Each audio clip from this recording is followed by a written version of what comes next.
decorated with white roses and baby's breath.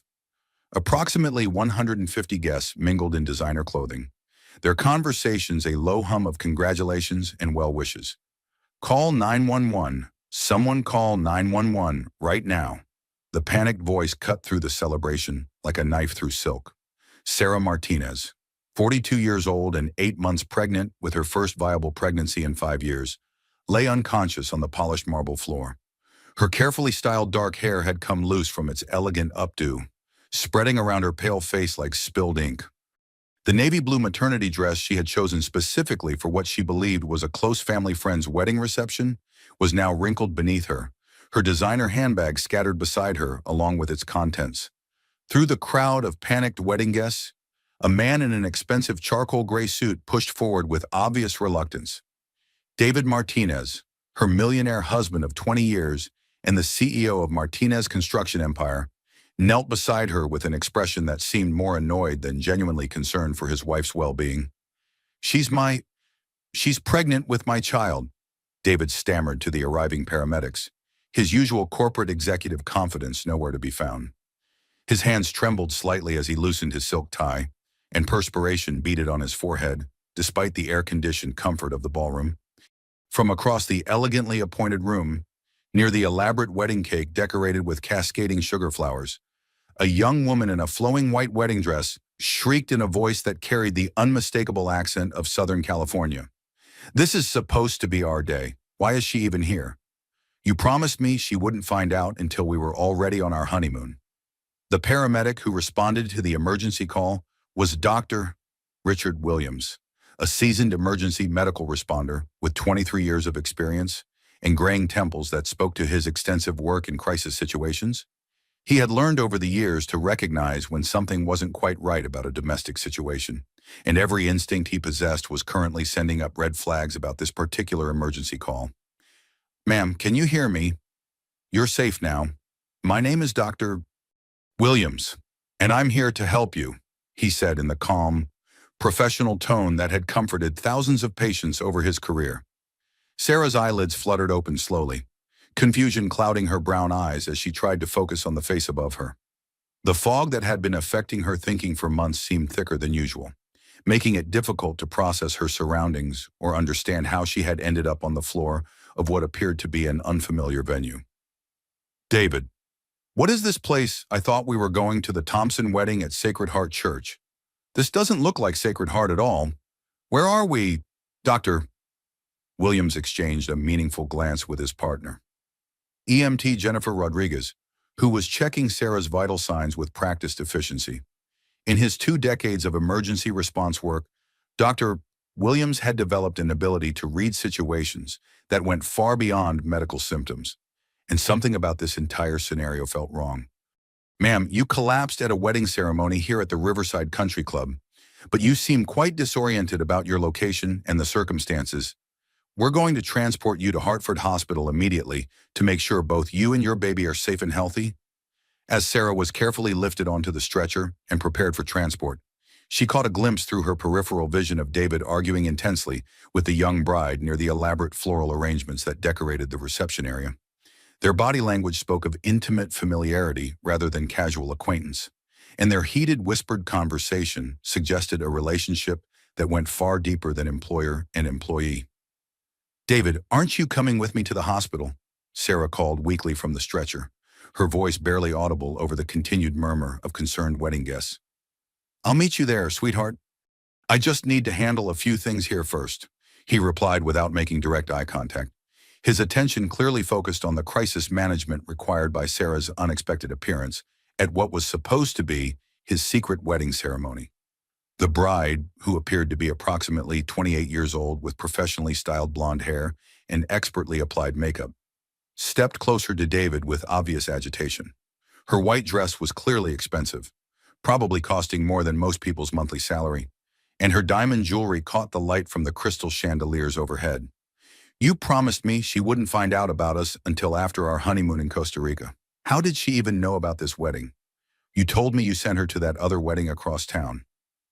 Sarah's world began spinning as the horrible reality started penetrating through the medication-induced fog that had been affecting her cognitive function for months. The white wedding dress, the intimate setting, the way David and this woman stood together with the comfortable familiarity of people who had been planning a life together. "Sir, are you planning to accompany your wife to the hospital?" Dr. Williams asked with pointed emphasis, his professional demeanor masking his growing suspicion about the domestic situation he was observing. "I said I'll meet her there shortly," David snapped with obvious irritation, then caught himself and attempted to soften his tone when he realized how his response sounded to the medical professionals and remaining wedding guests. "Please, just take good care of her. I'll be right behind the ambulance." As the ambulance doors slammed shut with a decisive metallic clang, Sarah felt a strange mixture of physical relief from the medical attention and emotional devastation from the dawning realization of what she had just witnessed. The medication-induced mental fog that had been plaguing her daily life for the past several months seemed to be lifting slightly, but the increased clarity brought with it a terrifying understanding of her true situation. Through the small rectangular window in the ambulance door, she watched David wrap his arms around the bride in what appeared to be a comforting embrace, holding her close as she cried into his shoulder. It was the same protective, soothing gesture he used to offer Sarah during the early years of their marriage, back when she still believed their 20-year relationship meant something substantial and lasting. Dr. Williams monitored her vital signs during the 15-minute ride to Hartford Hospital, noting her elevated blood pressure, irregular heartbeat, and the slight tremor in her hands that suggested something beyond simple pregnancy-related fainting. "Ma'am, I need to ask you some important medical questions. Have you been feeling unusually tired or confused lately? Any significant memory problems or difficulty concentrating on simple tasks?" Sarah thought carefully about the past several months, trying to piece together the fragments of her recent experiences through the persistent mental haze.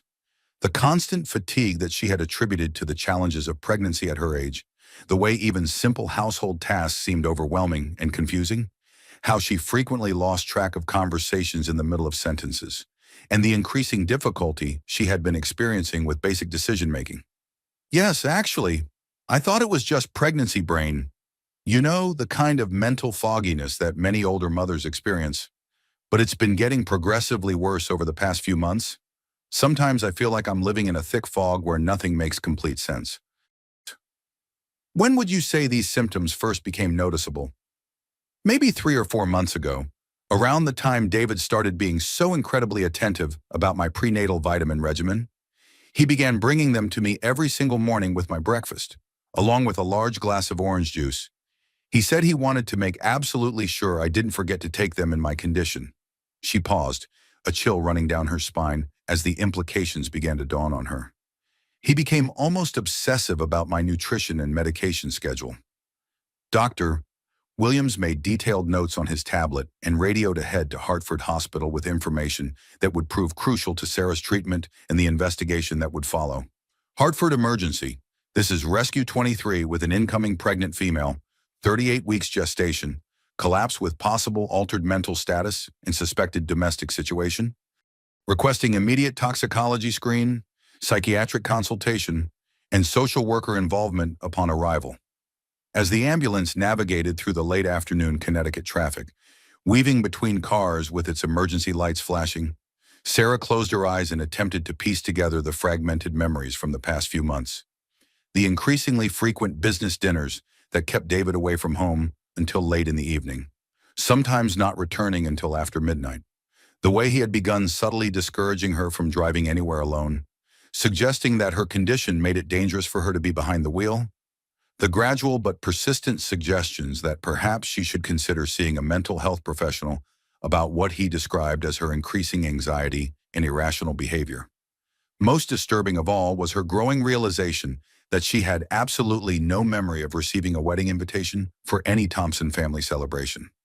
In fact, the more she tried to remember how she had learned about today's supposed wedding ceremony, the more she realized that she couldn't recall any specific conversation, phone call, or written invitation that had informed her about the event.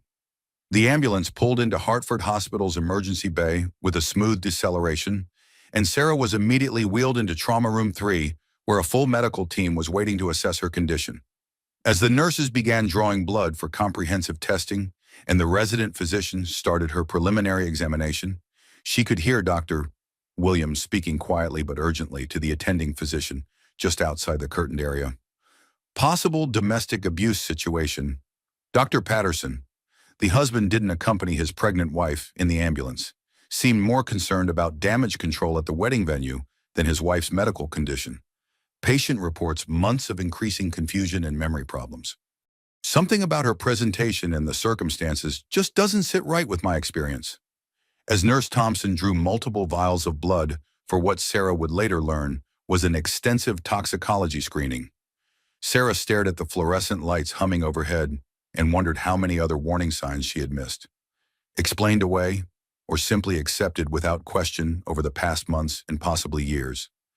How many times had she ignored that persistent inner voice telling her something was wrong before finally realizing she should have trusted her instincts all along?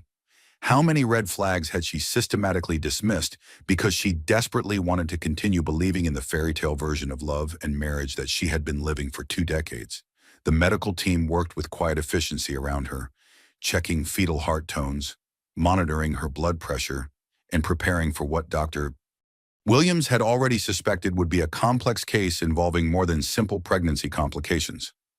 For the first time in months, despite her physical discomfort and emotional confusion, Sarah felt a small spark of genuine alertness cutting through the persistent mental fog. Whatever was about to unfold in the coming hours, whatever devastating truths were about to emerge from the medical tests and investigation, she sensed intuitively that her old life was ending. The life where she had been the devoted, trusting wife of a successful millionaire husband, living in their beautiful Westport mansion and looking forward to raising their child together, was dissolving around her like sugar in rain. And despite the overwhelming fear and uncertainty about what lay ahead, despite not knowing how she would possibly navigate the challenges that seemed to be approaching, a small but growing part of her felt something she hadn't experienced in months: relief. Relief that the confusion might finally have an explanation. Relief that her instincts about something being terribly wrong hadn't been the product of pregnancy-induced paranoia. And relief that whatever happened next, at least she would finally know the truth about what had been happening to her life, her mind, and her marriage. 3 hours earlier, Sarah had been standing in the nursery of their 6-bedroom Westport mansion, carefully folding tiny baby clothes with the kind of reverent attention that women who have experienced pregnancy loss bring to preparing for a new child. The room was painted in soft butter yellow, a gender-neutral choice for the surprise they had decided to wait to discover, with white furniture that David had insisted on purchasing from the most expensive baby boutique in Greenwich. She paused in her folding to look out the large bay window that offered a panoramic view of their impeccably manicured grounds. The estate sprawled across 3 acres of prime Connecticut real estate, complete with a swimming pool, tennis court, and gardens that required a full-time landscaping crew to maintain. 22 years ago, when she first met David Martinez at the age of 20, she never could have imagined living in such opulent luxury. Sarah had been fresh from college then, armed with a degree in English literature from Connecticut College and dreams of becoming a published novelist. The temporary secretarial position at Martinez Construction had been intended as nothing more than a way to pay her student loans and cover basic living expenses while she worked on her writing in the evenings and weekends. David had been 35 at the time, already established as the CEO of what he claimed was his family's 3rd-generation construction empire. He presented himself as charming, successful, and most importantly to her young and somewhat naive self, genuinely interested in her thoughts, dreams, and intellectual aspirations. Their courtship had been conducted like something from a romantic movie, filled with expensive dinners at the finest restaurants in Hartford and New Haven, weekend trips to Martha's Vineyard and Nantucket, and the kind of lavish attention that made Sarah feel like the most important woman in the world. "Sarah, you're far too intelligent and talented to waste away in some corporate cubicle, typing other people's correspondence and filing their documents," he had told her over dinner at the exclusive Riverside Yacht Club, the same venue where they would eventually hold their wedding reception. "Let me take care of all the practical concerns about money and security. You can focus entirely on your writing, pursue your artistic dreams without worrying about mundane things like rent and grocery bills." It had seemed like the perfect fairy tale proposal to her 22-year-old self. A successful, established man offering to support her creative ambitions while providing a level of financial security that would allow her to focus entirely on her art. And for the first several years of their marriage, it had indeed felt like living in a fairy tale. Sarah had set up a beautiful writing office in their first home, a charming colonial in West Hartford, complete with built-in bookshelves, an antique oak desk, and large windows that looked out over a garden she had planted with her own hands. But somehow, between hosting David's business associates for elaborate dinner parties, managing their increasingly complex social calendar filled with charity galas and country club events, and maintaining the kind of household that David expected, her writing dreams had gradually faded into the background. The miscarriage 5 years ago had devastated them both, or so Sarah had believed at the time. They had been trying to conceive for several years, and when she finally became pregnant at 37, they had both been overjoyed. David had been supportive and attentive throughout the difficult recovery process, encouraging her to take time to heal both physically and emotionally. He had suggested therapy to help with the depression that followed the loss, had driven her to appointments, and had seemed genuinely concerned about her well-being. But looking back now with the clarity that was slowly returning as whatever had been affecting her thinking began to wear off, Sarah found herself wondering if David's concern had been entirely genuine, or if he had been calculating and manipulating the situation even then, perhaps already planning for some future scenario where her mental health history could be used against her. This morning, as she had prepared for what she believed was the Thompson family wedding ceremony, David had been unusually solicitous and attentive, almost hovering around her as she got ready. She had overheard him speaking on his cell phone from his home office, his voice carrying the tone of someone coordinating important details. "Everything's set for 3 o'clock this afternoon. Make sure the photographers understand they need to stay completely away from the main church entrance. We can't have any pictures that might surface later." When Sarah had entered his office to ask about their departure time, he had quickly ended the phone call and turned to her with what she now realized had been a forced smile. "Honey, are you ready for the Thompson wedding? I have to say, I still think it's quite strange that they wanted such an unusually private ceremony. I don't even remember you mentioning meeting the Thompson family before, and I thought I knew all of our mutual friends and social connections." David's response had seemed evasive even at the time, though she had dismissed her concerns as pregnancy-related sensitivity. "They're just business associates. Sweetheart, nothing particularly fancy or social about it. You know how some people prefer very intimate gatherings rather than large celebrations?" Something in his tone and body language had made her feel uncomfortable, but she had attributed the feeling to the pregnancy hormones and general anxiety that came with approaching motherhood at the age of 42. "I've been thinking," David had continued, apparently eager to change the subject, "maybe after the baby arrives and you've had time to recover, we should take that extended trip to Europe we've been discussing. Just the three of us, spending a month or two traveling through France and Italy." "That sounds absolutely wonderful," Sarah had replied enthusiastically, though as she tried to recall the conversation, she couldn't actually remember any serious discussions about European travel, despite David's suggestion that they had been planning such a trip. As David's black Mercedes had pulled away from their circular driveway that morning, Sarah had stood in the doorway of their mansion, one hand resting protectively on her swollen belly, feeling an inexplicable sense of unease about the day ahead. "Something doesn't feel right today, little one," she had whispered to her unborn child, her voice barely audible in the quiet morning air. "Mommy's got a really bad feeling about what's going to happen." But she had dismissed the intuition as nothing more than pregnancy hormones, and the general anxiety that her doctor had assured her was completely normal for women experiencing pregnancy at her age. Dr.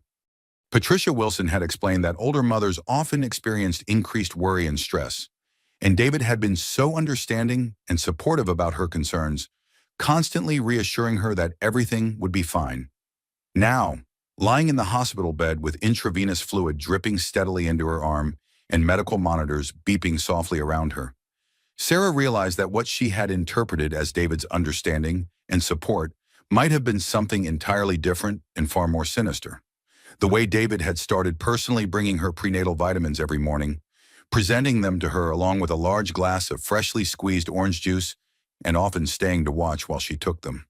The subtle but persistent suggestions that she might be developing pregnancy-related anxiety that could benefit from professional treatment the gentle but continuous encouragement to limit her activities and social interactions, ostensibly for her own safety and the baby's health. Mrs. Martinez, a warm, professional voice interrupted her increasingly troubled thoughts. I'm Dr. Elizabeth Patterson, the attending emergency physician here at Hartford Hospital. How are you feeling right now? Dr. Patterson appeared to be a woman in her early 60s with kind but sharp eyes and graying hair pulled back in a practical bun. She spoke with a slight Boston accent that reminded Sarah of her favorite college professors, and her manner immediately put Sarah somewhat at ease despite the frightening circumstances. Honestly, I'm feeling confused and scared. Dr. Patterson, I'm not even completely sure how I knew about the wedding I attended today, and there's something about my husband's behavior that's been troubling me, though I can't quite put my finger on what exactly feels wrong. Let's start with some basic medical questions about your pregnancy. Sarah, have you experienced any complications during this pregnancy? How have you been feeling overall during the past several months? I've been incredibly tired, much more exhausted than I remember being during my previous pregnancy years ago. But I assume that was simply because I'm older now, and pregnancy is more physically demanding at 42. And I've been having significant problems with my memory and concentration. I've been losing track of conversations in the middle of sentences, forgetting appointments, having trouble following simple instructions. Dr. Patterson made detailed notes on her electronic tablet, her expression becoming increasingly serious as Sarah described her symptoms. When would you say these cognitive symptoms first became noticeable to you? Probably about 3 or 4 months ago, maybe a little longer. David noticed the changes too, and he became very concerned about my well-being. He started taking charge of making sure I took my prenatal vitamins every day, bringing them to me personally with breakfast. He said he wanted to ensure I didn't forget them due to my increasing forgetfulness. Dr. Patterson's expression grew more grave as she continued taking notes. Sarah, I need to ask you something very important, and I want you to think carefully before answering. Do you have a clear memory of what you had for breakfast this morning?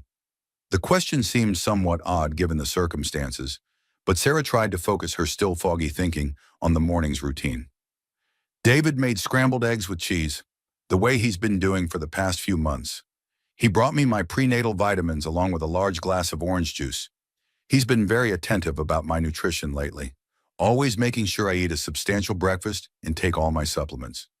He says he wants to make sure I don't forget anything important in my current condition. Dr. Patterson leaned forward in her chair, her expression becoming much more serious and concerned. Sarah, I have the preliminary results from the blood work we conducted when you arrived, and I need to discuss some very concerning findings with you. The good news is that your baby appears to be healthy and your pregnancy is progressing normally. However, the toxicology screening has revealed some disturbing information about your blood chemistry. Sarah felt her heart rate increase as she waited for Dr. Patterson to continue. We found significant levels of benzodiazepines in your system, specifically a medication called midazolam. This is a powerful sedative that's typically used in hospital settings for anxiety disorders and sedation before medical procedures. The levels we detected would require consistent, regular administration over a period of weeks or possibly months. The words hit Sarah like ice water. That's completely impossible. Dr. Patterson, I haven't been taking any anxiety medication or sedatives.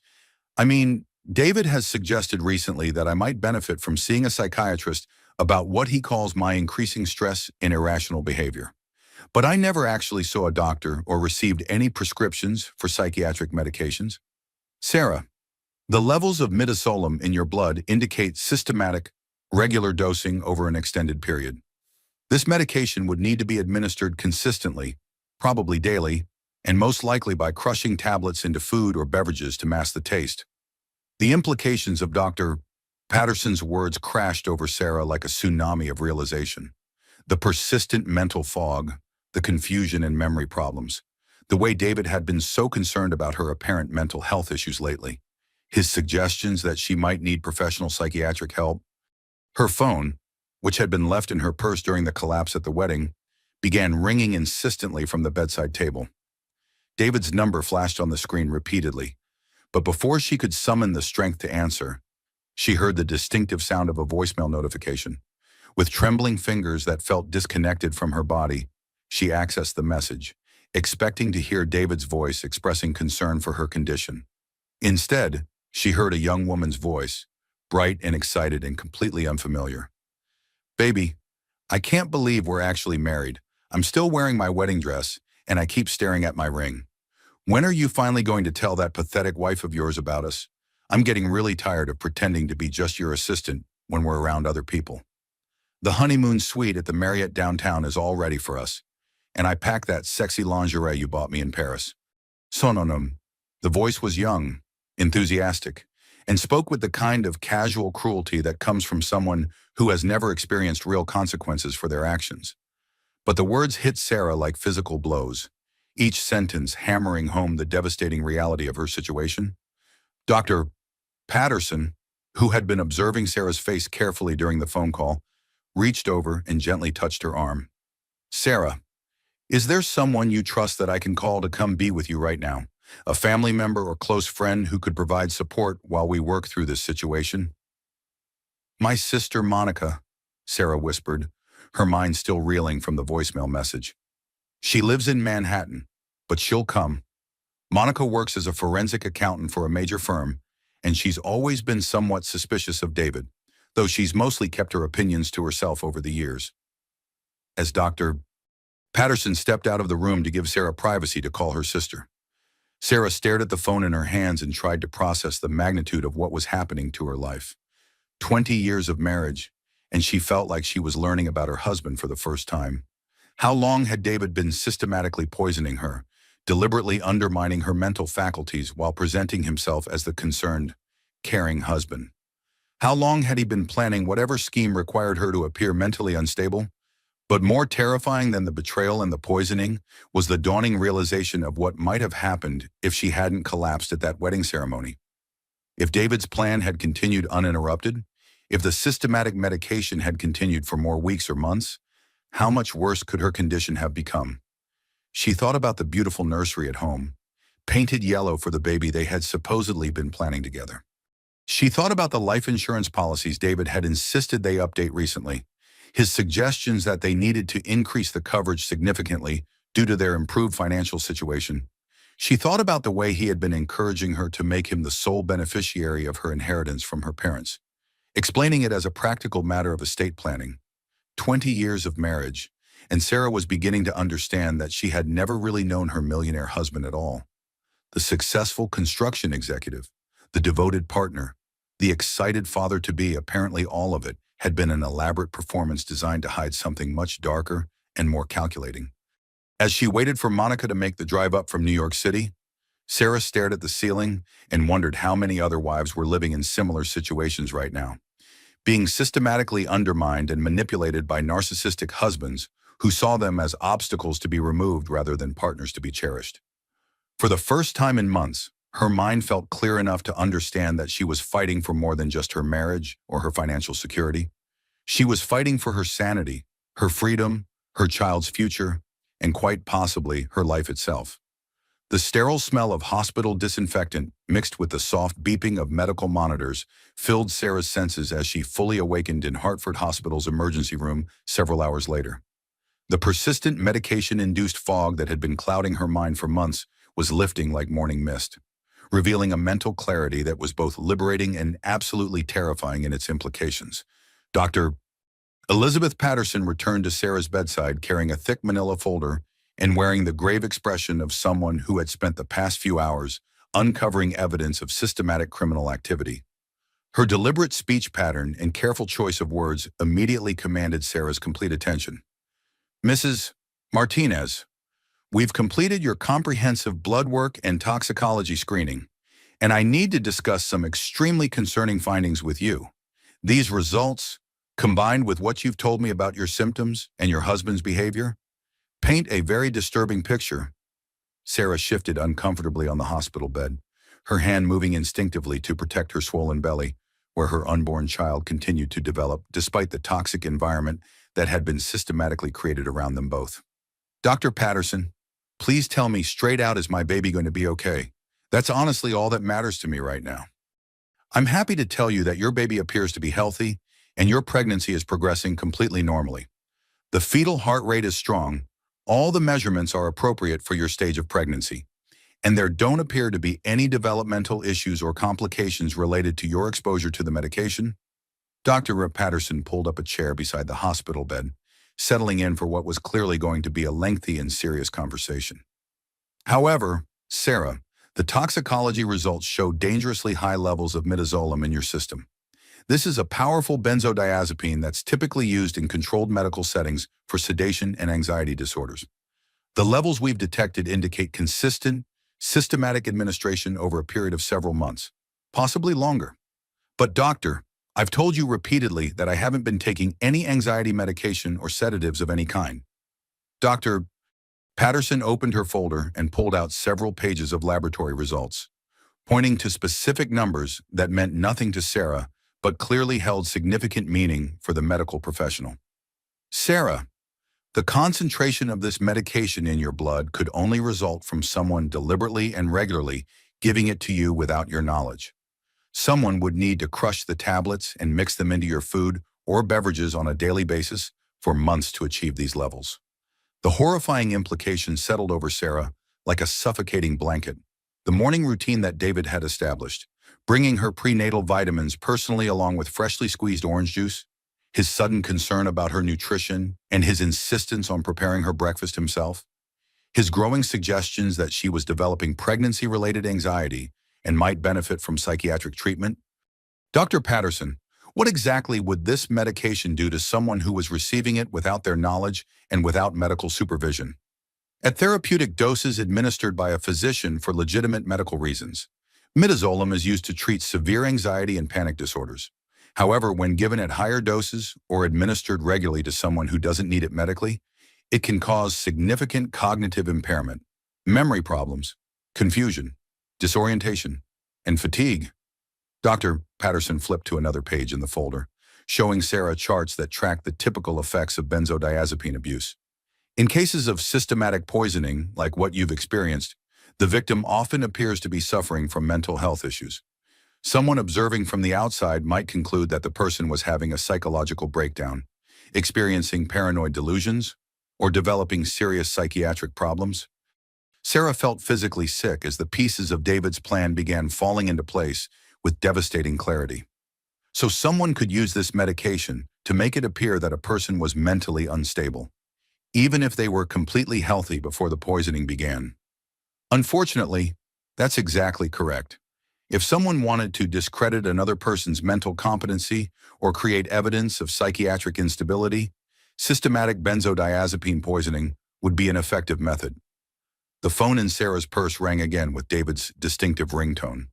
This time she answered, determined to hear what explanation he might offer for his absence from the hospital, where his pregnant wife was being treated for a medical emergency. Sarah, thank God you're awake and feeling better. I'm so incredibly sorry I couldn't come with you in the ambulance earlier.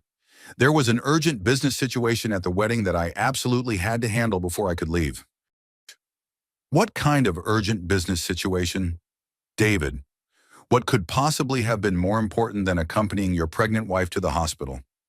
There was a significant pause on David's end of the line, and Sarah could hear muffled voices in the background, including what sounded like the young woman from the voicemail message. Sarah, honey, you're probably still feeling confused and disoriented from fainting earlier. The doctors probably gave you some medication that's affecting your thinking. You should just rest and try not to process too much information right now. The condescending, patronizing tone in David's voice triggered a cascade of memories about how many times he had spoken to her exactly that way over the past several months. How frequently he had dismissed her concerns, questioned her perceptions, or suggested that her reactions to situations weren't reliable or rational. I'm not confused or disoriented. David, I'm thinking more clearly than I have in months. I heard the woman in the wedding dress call you by name. I saw how intimately familiar you two were with each other. And I received a very interesting voicemail message on my phone. Another pause. Longer this time. And Sarah could almost hear David's mind racing as he tried to calculate how much she might know and how he could continue to manipulate the situation. Sarah, please, sweetheart, you're letting your imagination create problems that don't exist. This is exactly the kind of irrational thinking that's been concerning me about your mental state lately. You're seeing conspiracies and romantic relationships where there are just normal business interactions. Dr. Patterson, who had been listening to Sarah's side of the conversation with growing alarm, gently reached over and took the phone from Sarah's trembling hand. Mr. Martinez, this is Dr. Patterson, your wife's attending physician here at Hartford Hospital. I need to speak with you immediately about Sarah's test results. There are some extremely serious medical findings that we need to discuss in person. Sarah could hear David's voice through the phone's speaker, but couldn't make out his exact words. However, Dr. Patterson's facial expression grew increasingly stern and disapproving as the conversation continued. Mr.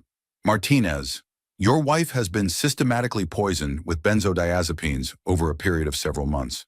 This is a serious criminal matter that we're required to report to law enforcement authorities immediately. I strongly suggest that you come to the hospital right now to discuss this situation. When Dr. Patterson ended the phone call, Sarah was trembling with a combination of fear, anger, and something that felt almost like relief at finally understanding what had been happening to her mind and body. He's been deliberately drugging me, hasn't he? Doctor. All those mornings when he was so concerned about my prenatal vitamins, when he made sure I ate a proper breakfast and took all my supplements, he was systematically poisoning me while pretending to be the caring, attentive husband. Sarah, based on the medical evidence and what you've described about your husband's behavior, that appears to be exactly what has been happening. But I need to ask you some additional questions that may be difficult to answer. Dr. Patterson pulled out a new section of her folder, this one containing forms and questionnaires that Sarah recognized as the kind of documentation used in domestic abuse cases. Have you noticed any unusual changes in your husband's behavior over the past year? Any discussions about finances, insurance policies, or your mental health? Any suggestions about limiting your activities or social interactions? The questions opened up a floodgate of disturbing memories that Sarah had previously dismissed or rationalized away. David's insistence on increasing their life insurance policies substantially about 6 months earlier, claiming it was necessary because of the baby and their improved financial situation. His growing suggestions that she should see a mental health professional about what he characterized as her increasing anxiety and irrational behavior. His subtle but persistent discouragement of her maintaining friendships and social connections, always framed as concern for her health and safety during the pregnancy. Dr. Patterson, he's been gradually isolating me and undermining my confidence in my own perceptions for months. And now that I think about it clearly, he's also been taking control of all our financial affairs, telling me that I shouldn't worry about money matters while I'm pregnant and that he would handle everything. Sarah, what you're describing is a classic pattern of systematic domestic abuse designed specifically to undermine a victim's mental competency and social support system. Have you noticed any missing money or unusual financial activity? I honestly don't know. David has been handling all our finances for years, but recently he's been even more secretive about money matters. He says I don't have a head for numbers and that it's easier if everything goes through his office. Dr. Patterson exchanged a meaningful look with someone who had just entered the room, a woman in her 50s with kind but intelligent eyes and a professional but warm demeanor. Sarah, this is Patricia Wells. She's a social worker here at the hospital who specializes in domestic abuse cases. I asked her to join our conversation because what you're experiencing goes far beyond medical treatment. Patricia Wells pulled up another chair and spoke in a voice that managed to be both gentle and authoritative at the same time. Sarah, what you've described to Dr.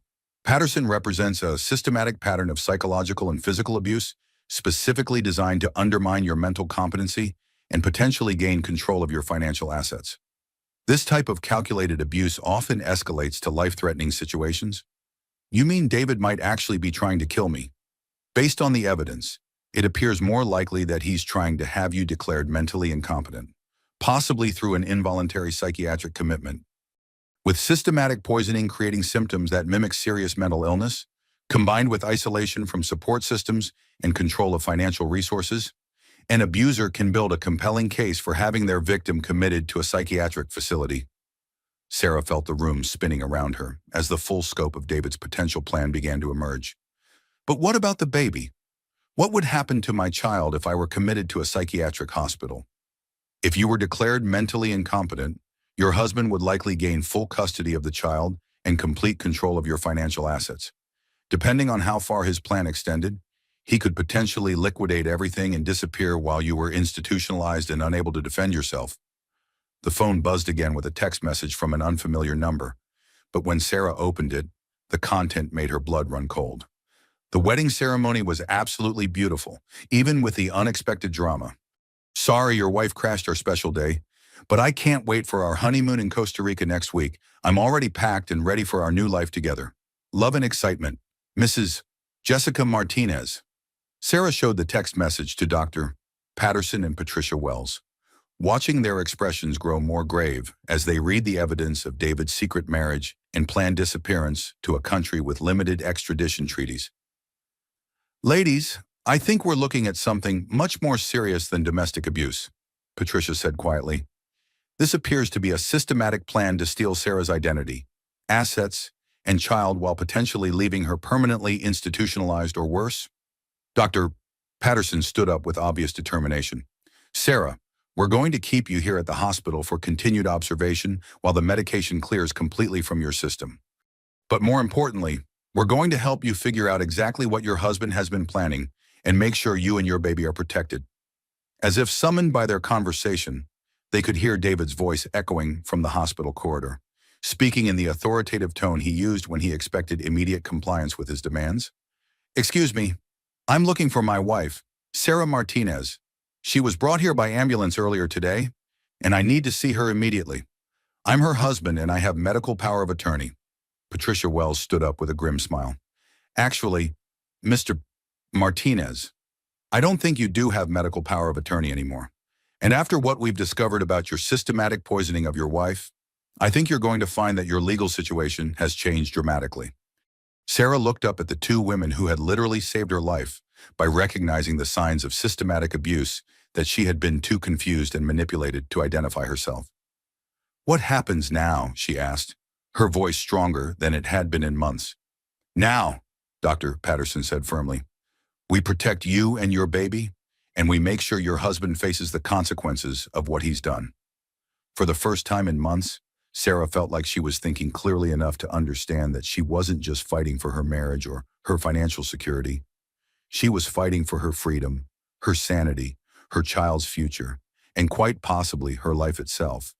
And with these women standing beside her, she was beginning to believe that she might actually win. While Sarah lay in that hospital bed beginning to understand the true scope of her husband's betrayal, her sister Monica was about to uncover financial evidence that would shatter everything she thought she knew about David Martinez and his supposedly successful construction empire.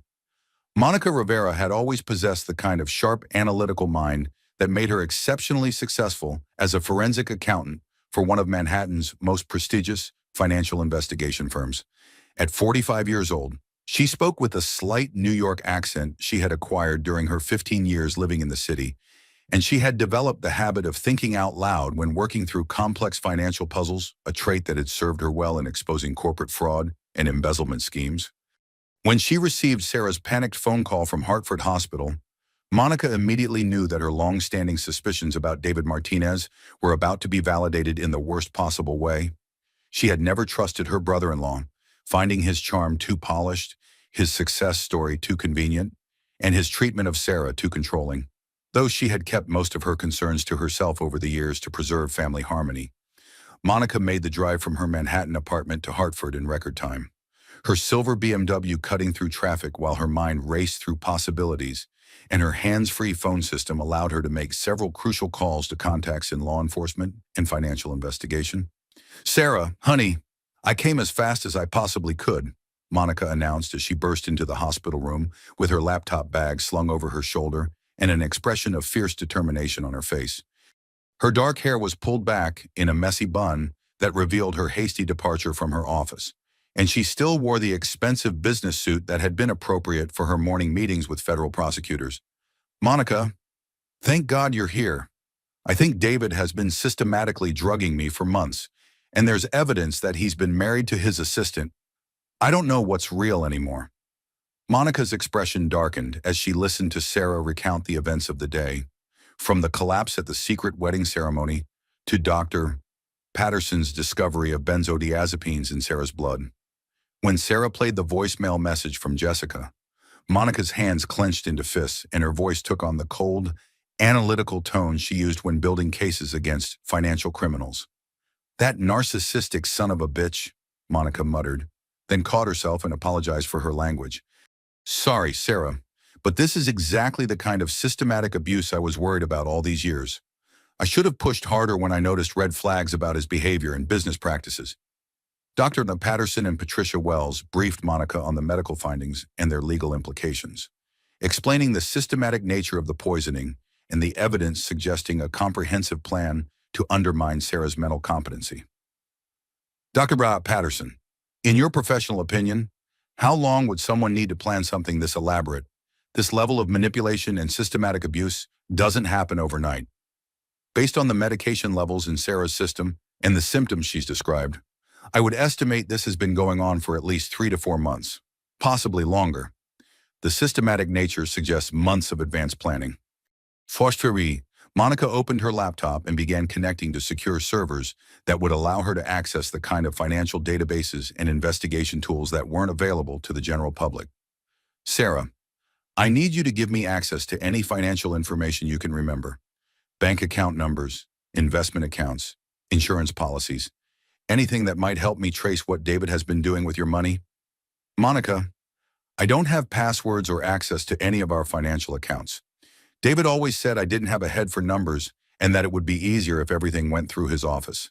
He's been handling all our finances for years, but recently he's been even more secretive about money matters." Monica's expression grew grim as she recognized another classic pattern of financial abuse. "Sarah, you have a college degree in English literature. You're perfectly capable of understanding financial matters. When someone tells you that you're too stupid to manage money, that's usually because they're stealing it." While Sarah rested, Monica began her forensic investigation using every resource available to her through her professional connections and her years of experience in tracking hidden assets and fraudulent financial activity. "Let me see what your millionaire husband has really been doing with your family's money," Monica said, her fingers flying over the keyboard as she accessed databases that most people didn't even know existed. What Monica discovered in the first hour of investigation made her stomach turn, and her professional instincts scream warnings about the scope of David's criminal activity. "Sarah, you need to wake up and see this immediately. What I've found is much worse than simple adultery or even systematic poisoning." Sarah stirred as Monica pulled up bank statements and financial records on her laptop screen. The evidence of David's crimes displayed in neat columns of numbers that told a devastating story. "Honey, David has been systematically transferring large amounts of money out of your joint accounts and moving it to locations where you can't access it. Look at these withdrawal patterns." The bank statements showed a consistent pattern of transfers over the past 18 months, $50,000 here, $75,000 there, always in amounts just under the thresholds that would trigger automatic bank notifications or require additional authorization. "Where is all that money going?" "Monica, that's what I've been trying to trace, and what I'm finding is absolutely criminal." Monica clicked to another screen showing property records and rental agreements. "Sarah, David has been paying rent on a luxury apartment in Stamford, Connecticut. The lease shows a payment of $60,000, paid 6 months in advance. An apartment? Why would David need a separate apartment when we have the house in Westport?" Monica's voice was grim as she continued clicking through financial records. "I think we both know why he needed a private apartment, but let me show you what else I've discovered." Over the next 2 hours, Monica systematically uncovered a financial trail that painted a picture of comprehensive fraud and systematic deception that went far beyond simple marital infidelity. A joint bank account with Jessica Palmer that had been established 14 months ago and had been receiving monthly transfers of $25,000 from David and Sarah's marital assets. Life insurance policies on Sarah that had been increased to $5 million just 6 months earlier, with David listed as the sole beneficiary and Jessica Palmer listed as the secondary beneficiary in case something happened to David. Medical consultations with 3 different psychiatrists over the past 4 months, where David had discussed his concerns about his wife's declining mental health and increasingly erratic behavior, and had inquired about procedures for involuntary psychiatric commitments. Pharmaceutical records showing David's purchase of unmarked benzodiazepines from an unlicensed online source, with shipping records indicating regular monthly deliveries to a post office box registered under a false name. Monica, this is impossible. David built Martinez Construction from his father's company. We've been wealthy for years. How could he need to steal money when he's already a millionaire? Monica's face was pale as she turned her laptop screen towards Sarah, displaying financial records that would destroy everything Sarah believed about her husband's success and their family's financial security. Sarah, I've been digging deep into Martinez Construction's financial records using my professional access to corporate databases. David hasn't been building wealth, he's been systematically stealing it. The construction company is completely bankrupt and has been operating as a Ponzi scheme for at least 2 years. That can't be right. His father started that company decades ago, and David has built it into one of the most successful construction firms in Connecticut. No, sweetheart, I've traced the corporate records back to their origins. David's father's original construction company went bankrupt 22 years ago, right around the time you and David got married. David essentially stole the company name and reputation to create his own criminal enterprise, built on borrowed money and fraudulent contracts.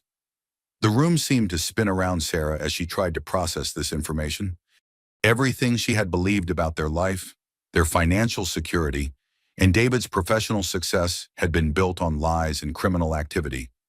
Patricia Wells returned with Detective Amanda Rodriguez from the Hartford Police Department, a stern-looking woman in her early 40s who specialized in financial crimes and domestic abuse cases.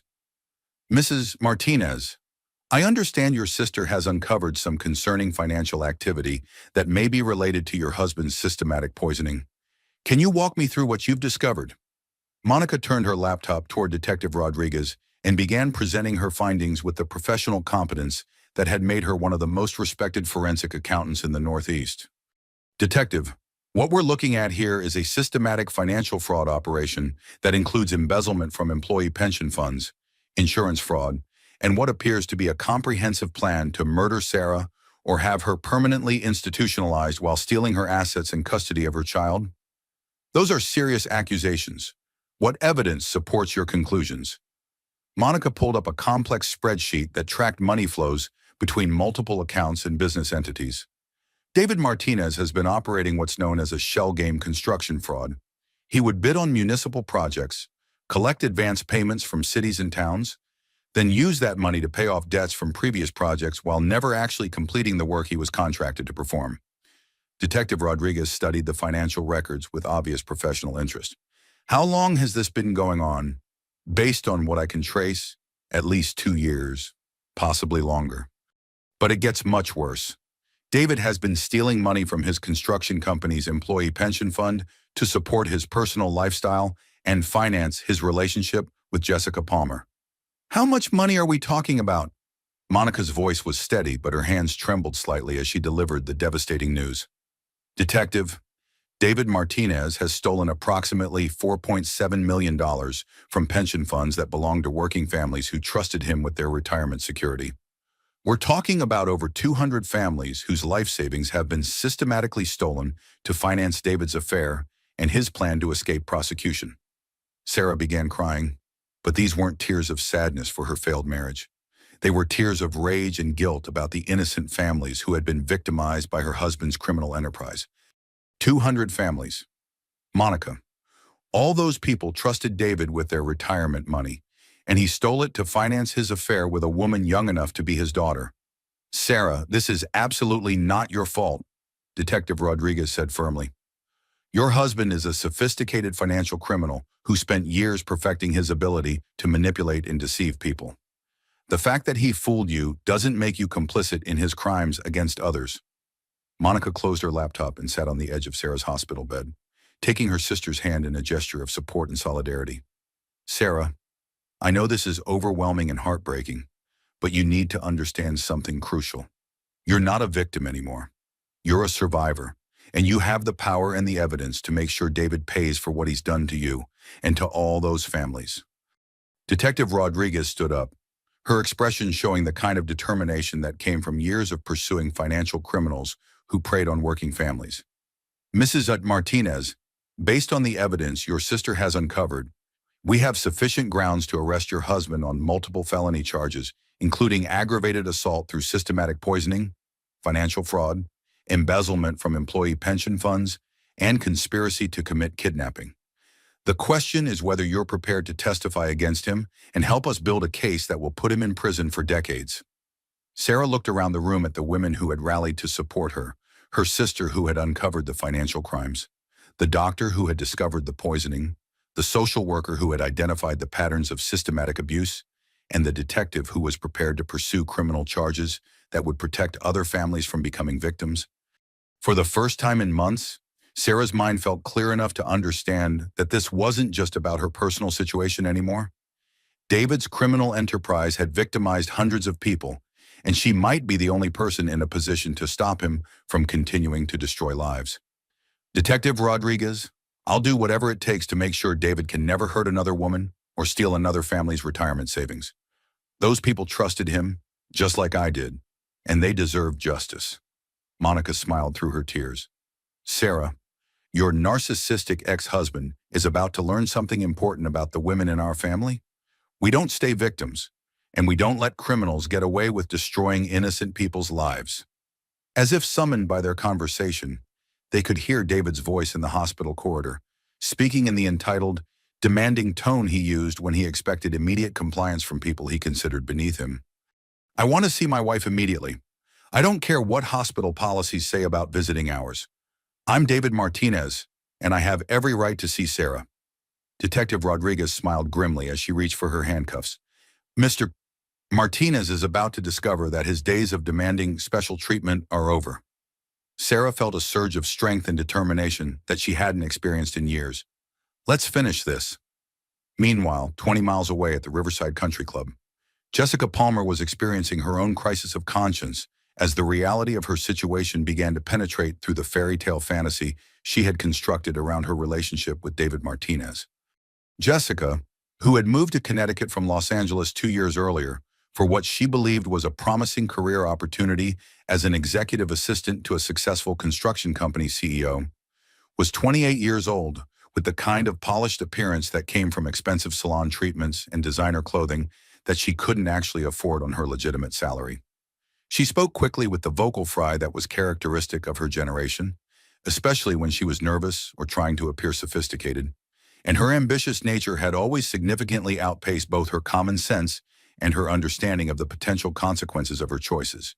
Still wearing the elaborate white wedding dress that had cost more than most people's monthly salary, Jessica paced frantically around the country club's private office while speaking on her cell phone to her mother in California. Mom, I think I might have made a really huge mistake here, she said, her voice trembling with the first hints of genuine fear about what she had gotten herself involved in.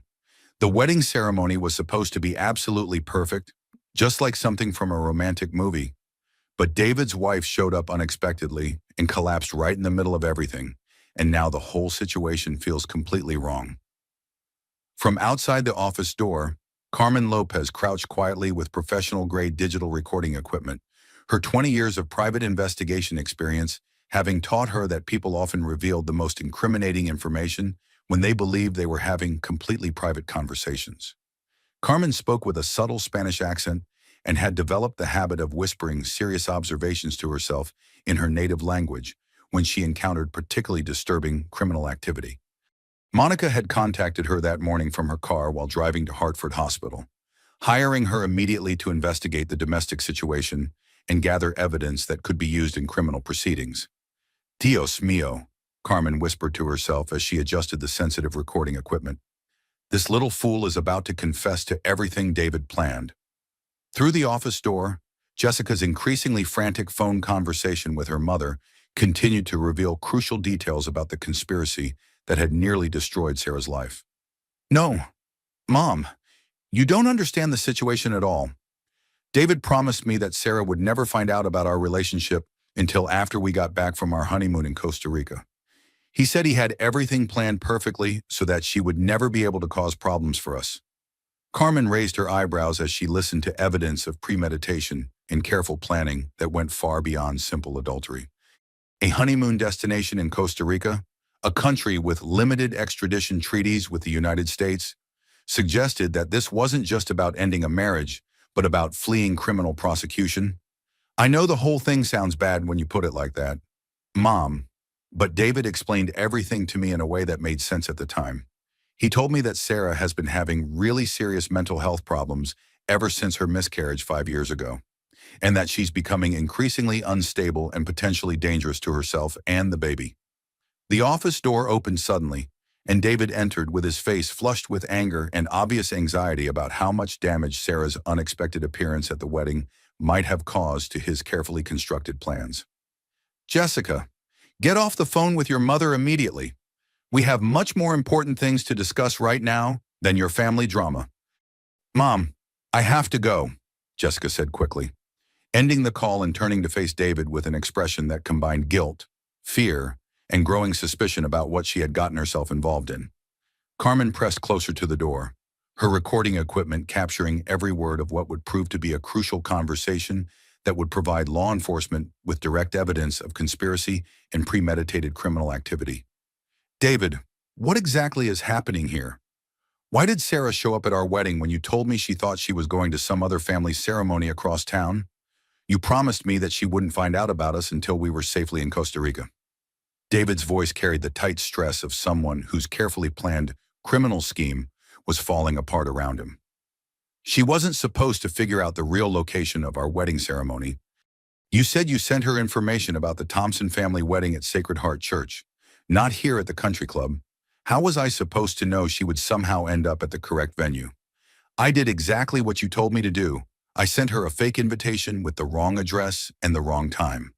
How could I have known that she would figure out where we were really getting married?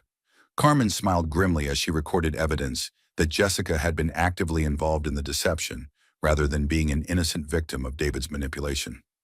This completely ruins everything we've been planning for months, David continued, his voice rising with barely controlled panic.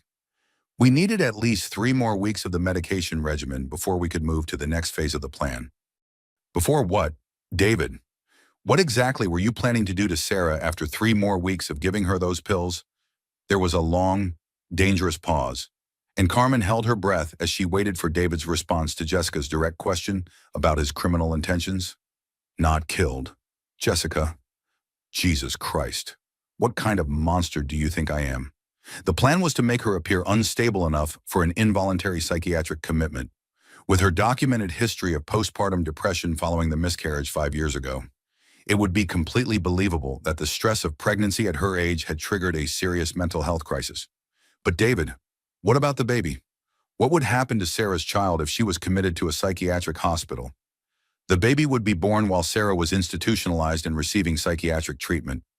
As the father, I would automatically have full custody rights, especially with Sarah declared mentally incompetent by medical professionals. We could take the child with us to Costa Rica and start our new life together with complete financial security. Carmen felt her blood run cold as she listened to David calmly describe his plan to kidnap Sarah's child while leaving her permanently institutionalized and separated from her baby. David, I'm getting really scared about this whole situation. What if someone figures out what we've been doing to Sarah? What if the doctors at the hospital discover the medication in her system? No one is going to figure out anything. Jessica, Sarah has been taking those crushed benzodiazepines and her prenatal vitamins for 4 months now. Even if she stops taking them today, her recent medical history will show a clear pattern of increasing mental instability and irrational behavior. Any psychiatrist who evaluates her will confirm that she's unfit to care for a child. What about the construction company and all our financial plans? You keep telling me that we'll have enough money to live comfortably in Costa Rica. But what if something goes wrong with the business? David's laugh was cold and completely without humor. The construction company doesn't matter anymore. Jessica, I've already moved all the liquid assets to offshore accounts in countries that don't cooperate with American law enforcement. The pension funds, the investor money, everything is safely hidden where no one can touch it. Jessica was quiet for several seconds, and Carmen could sense that the young woman was beginning to understand the full scope of what she had gotten involved in. David, when you say pension funds, you mean the retirement money that belongs to your employees, right? The savings that working families are counting on for their financial security when they get older? It's just numbers on computer spreadsheets. Jessica, Those people made the choice to trust their retirement savings to a company, and that's always a risk in business. They'll probably get their money back eventually from insurance or government programs. But what if they don't? What about all the families who are depending on that money? What about people who can't afford to lose their life savings?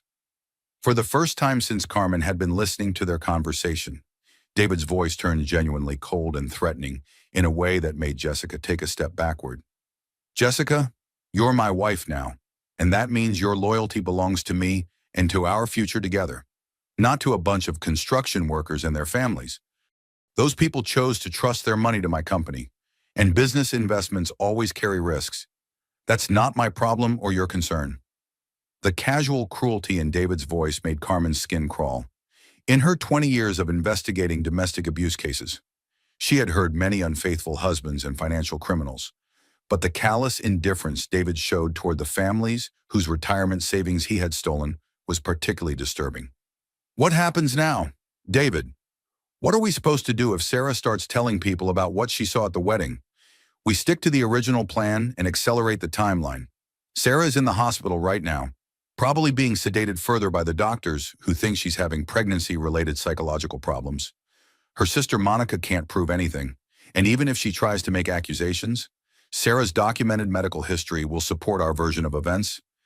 David, what if Sarah starts remembering things more clearly once the medication wears off? What if she figures out that you've been drugging her? Who's going to believe a woman with a documented history of mental instability and postpartum depression over her successful millionaire husband and his concerned new wife? We have medical records, psychiatric evaluations, financial documents, everything we need to prove that Sarah was becoming increasingly unstable and potentially dangerous to herself and her unborn child. Carmen had heard enough to provide law enforcement with comprehensive evidence of conspiracy, financial fraud, systematic poisoning, and planned kidnapping.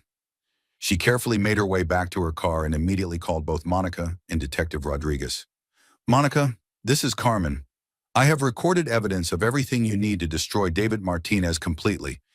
And I mean absolutely everything: the poisoning, the financial fraud, the planned psychiatric commitment, even his admission about stealing pension funds from working families. As she drove back toward Hartford Hospital, Carmen reflected on the case and the systematic nature of David's criminal enterprise. She had investigated many cases involving financial abuse and domestic violence, but the calculated cruelty of David's plan was extraordinary, even by her professional standards. Every woman knows that moment when you realize you've been seeing someone through rose-colored glasses, she said to herself in Spanish as she navigated Connecticut traffic. When the mask finally slips completely off, and you wonder how you missed all the warning signs that were right there in front of you the entire time. But Sarah Martinez was about to discover something that many women never learned in their lifetimes. Sometimes the worst betrayal in the most devastating crisis becomes the catalyst for the greatest personal transformation and empowerment. And sometimes, when women start supporting women and working together to fight back against narcissistic abusers, they become an unstoppable force for justice.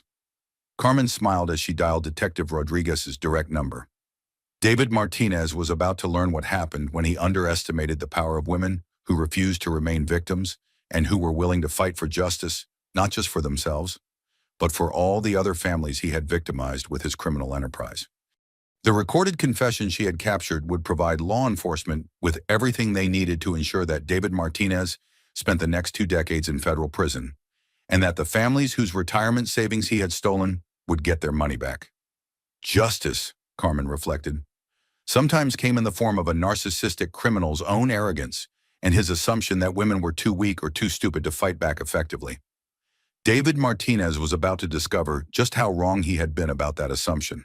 Back at Hartford Hospital, Dr.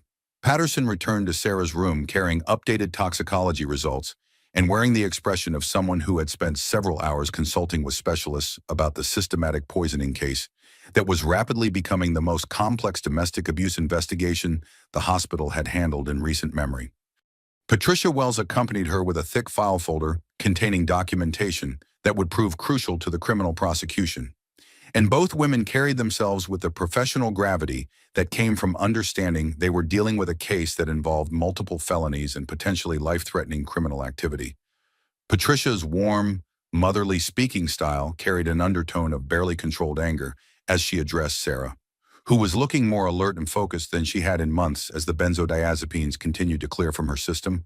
Sarah, the evidence your sister Monica has uncovered, combined with Dr. Patterson's medical findings and the recorded confession that Carmen Lopez obtained, reveals a pattern of systematic abuse that represents one of the most calculated domestic violence cases I've encountered in 25 years of social work. Dr. Patterson pulled up a chair beside Sarah's hospital bed and opened her medical folder to reveal charts and graphs that tracked the systematic poisoning over time. The good news, Sarah, is that the medication is clearing from your system more rapidly than we initially expected. Your mental clarity should continue to improve dramatically over the next 24 to 48 hours. The troubling news is what we're learning about the scope and duration of what's been done to you. Monica burst back into the hospital room carrying her laptop and several additional folders of financial documentation. Her face flushed with the kind of righteous anger that came from spending hours uncovering evidence of systematic fraud against working families. Sarah, it's much worse than we initially discovered. Carmen just called with recorded evidence from David's conversation with Jessica at the country club. And I've uncovered additional financial crimes that show this conspiracy goes back much further than we thought. Detective Rodriguez followed Monica into the room, accompanied by FBI Special Agent Robert Torres, a methodical federal investigator in his early 50s who specialized in white-collar financial crimes and spoke with the careful precision of someone who had built countless airtight criminal cases.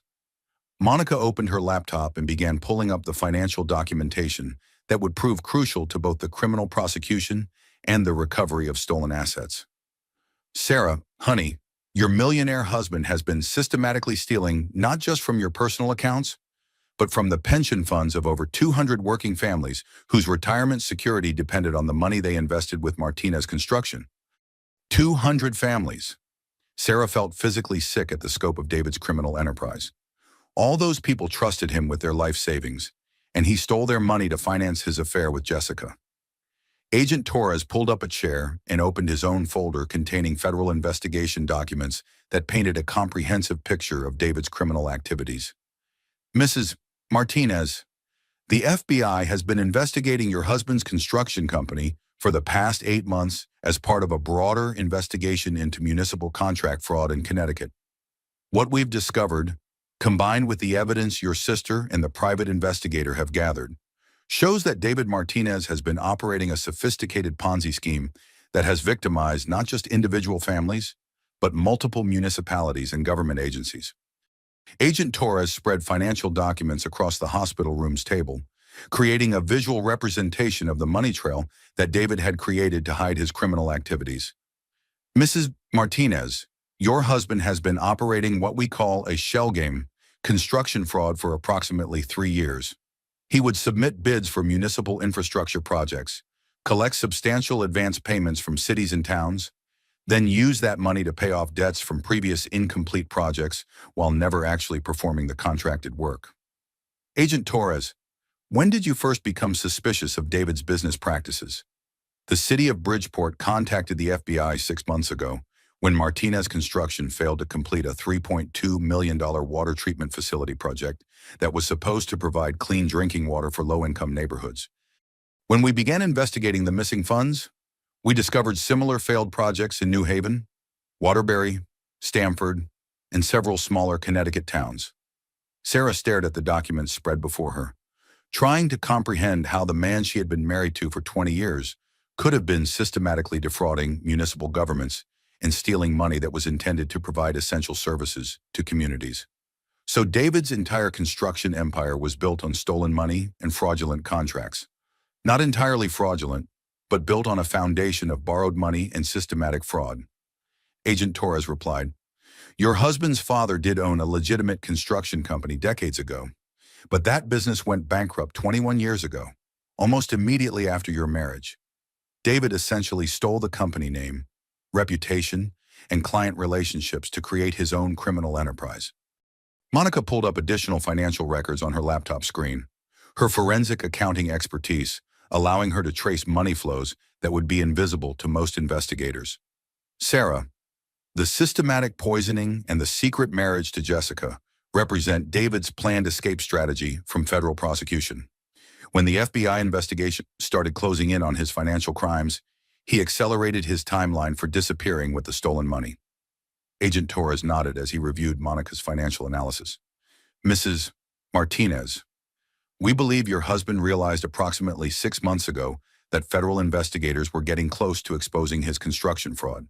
The systematic poisoning, the increased life insurance policies, the offshore bank accounts, all of this represents his plan to liquidate remaining assets and flee the country before he could be arrested.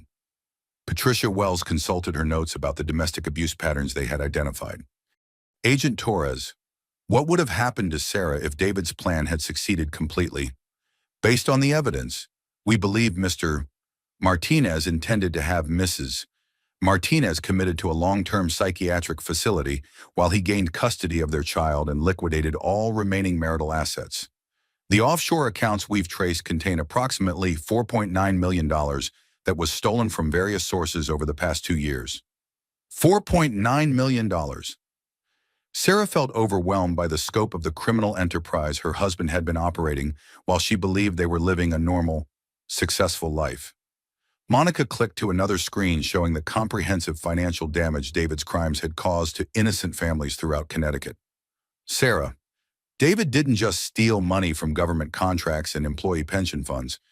He also defrauded private investors who trusted him with their savings, elderly clients who hired Martinez Construction for home renovation projects, and even charitable organizations that paid him advance fees for construction work that was never completed. Dr. Patterson had been reviewing the medical records that documented David's systematic poisoning campaign against Sarah.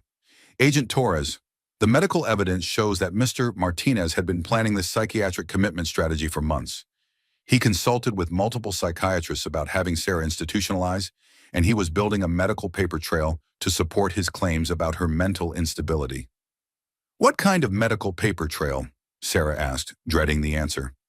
David told psychiatrists that you were having violent mood swings, paranoid delusions about his business activities, and irrational fears about financial security. He was creating documentation that would support an involuntary commitment based on claims that you were becoming dangerous to yourself and your unborn child. Agent Torres pulled out recordings that Carmen had made of David's conversation with Jessica at the country club. Mrs.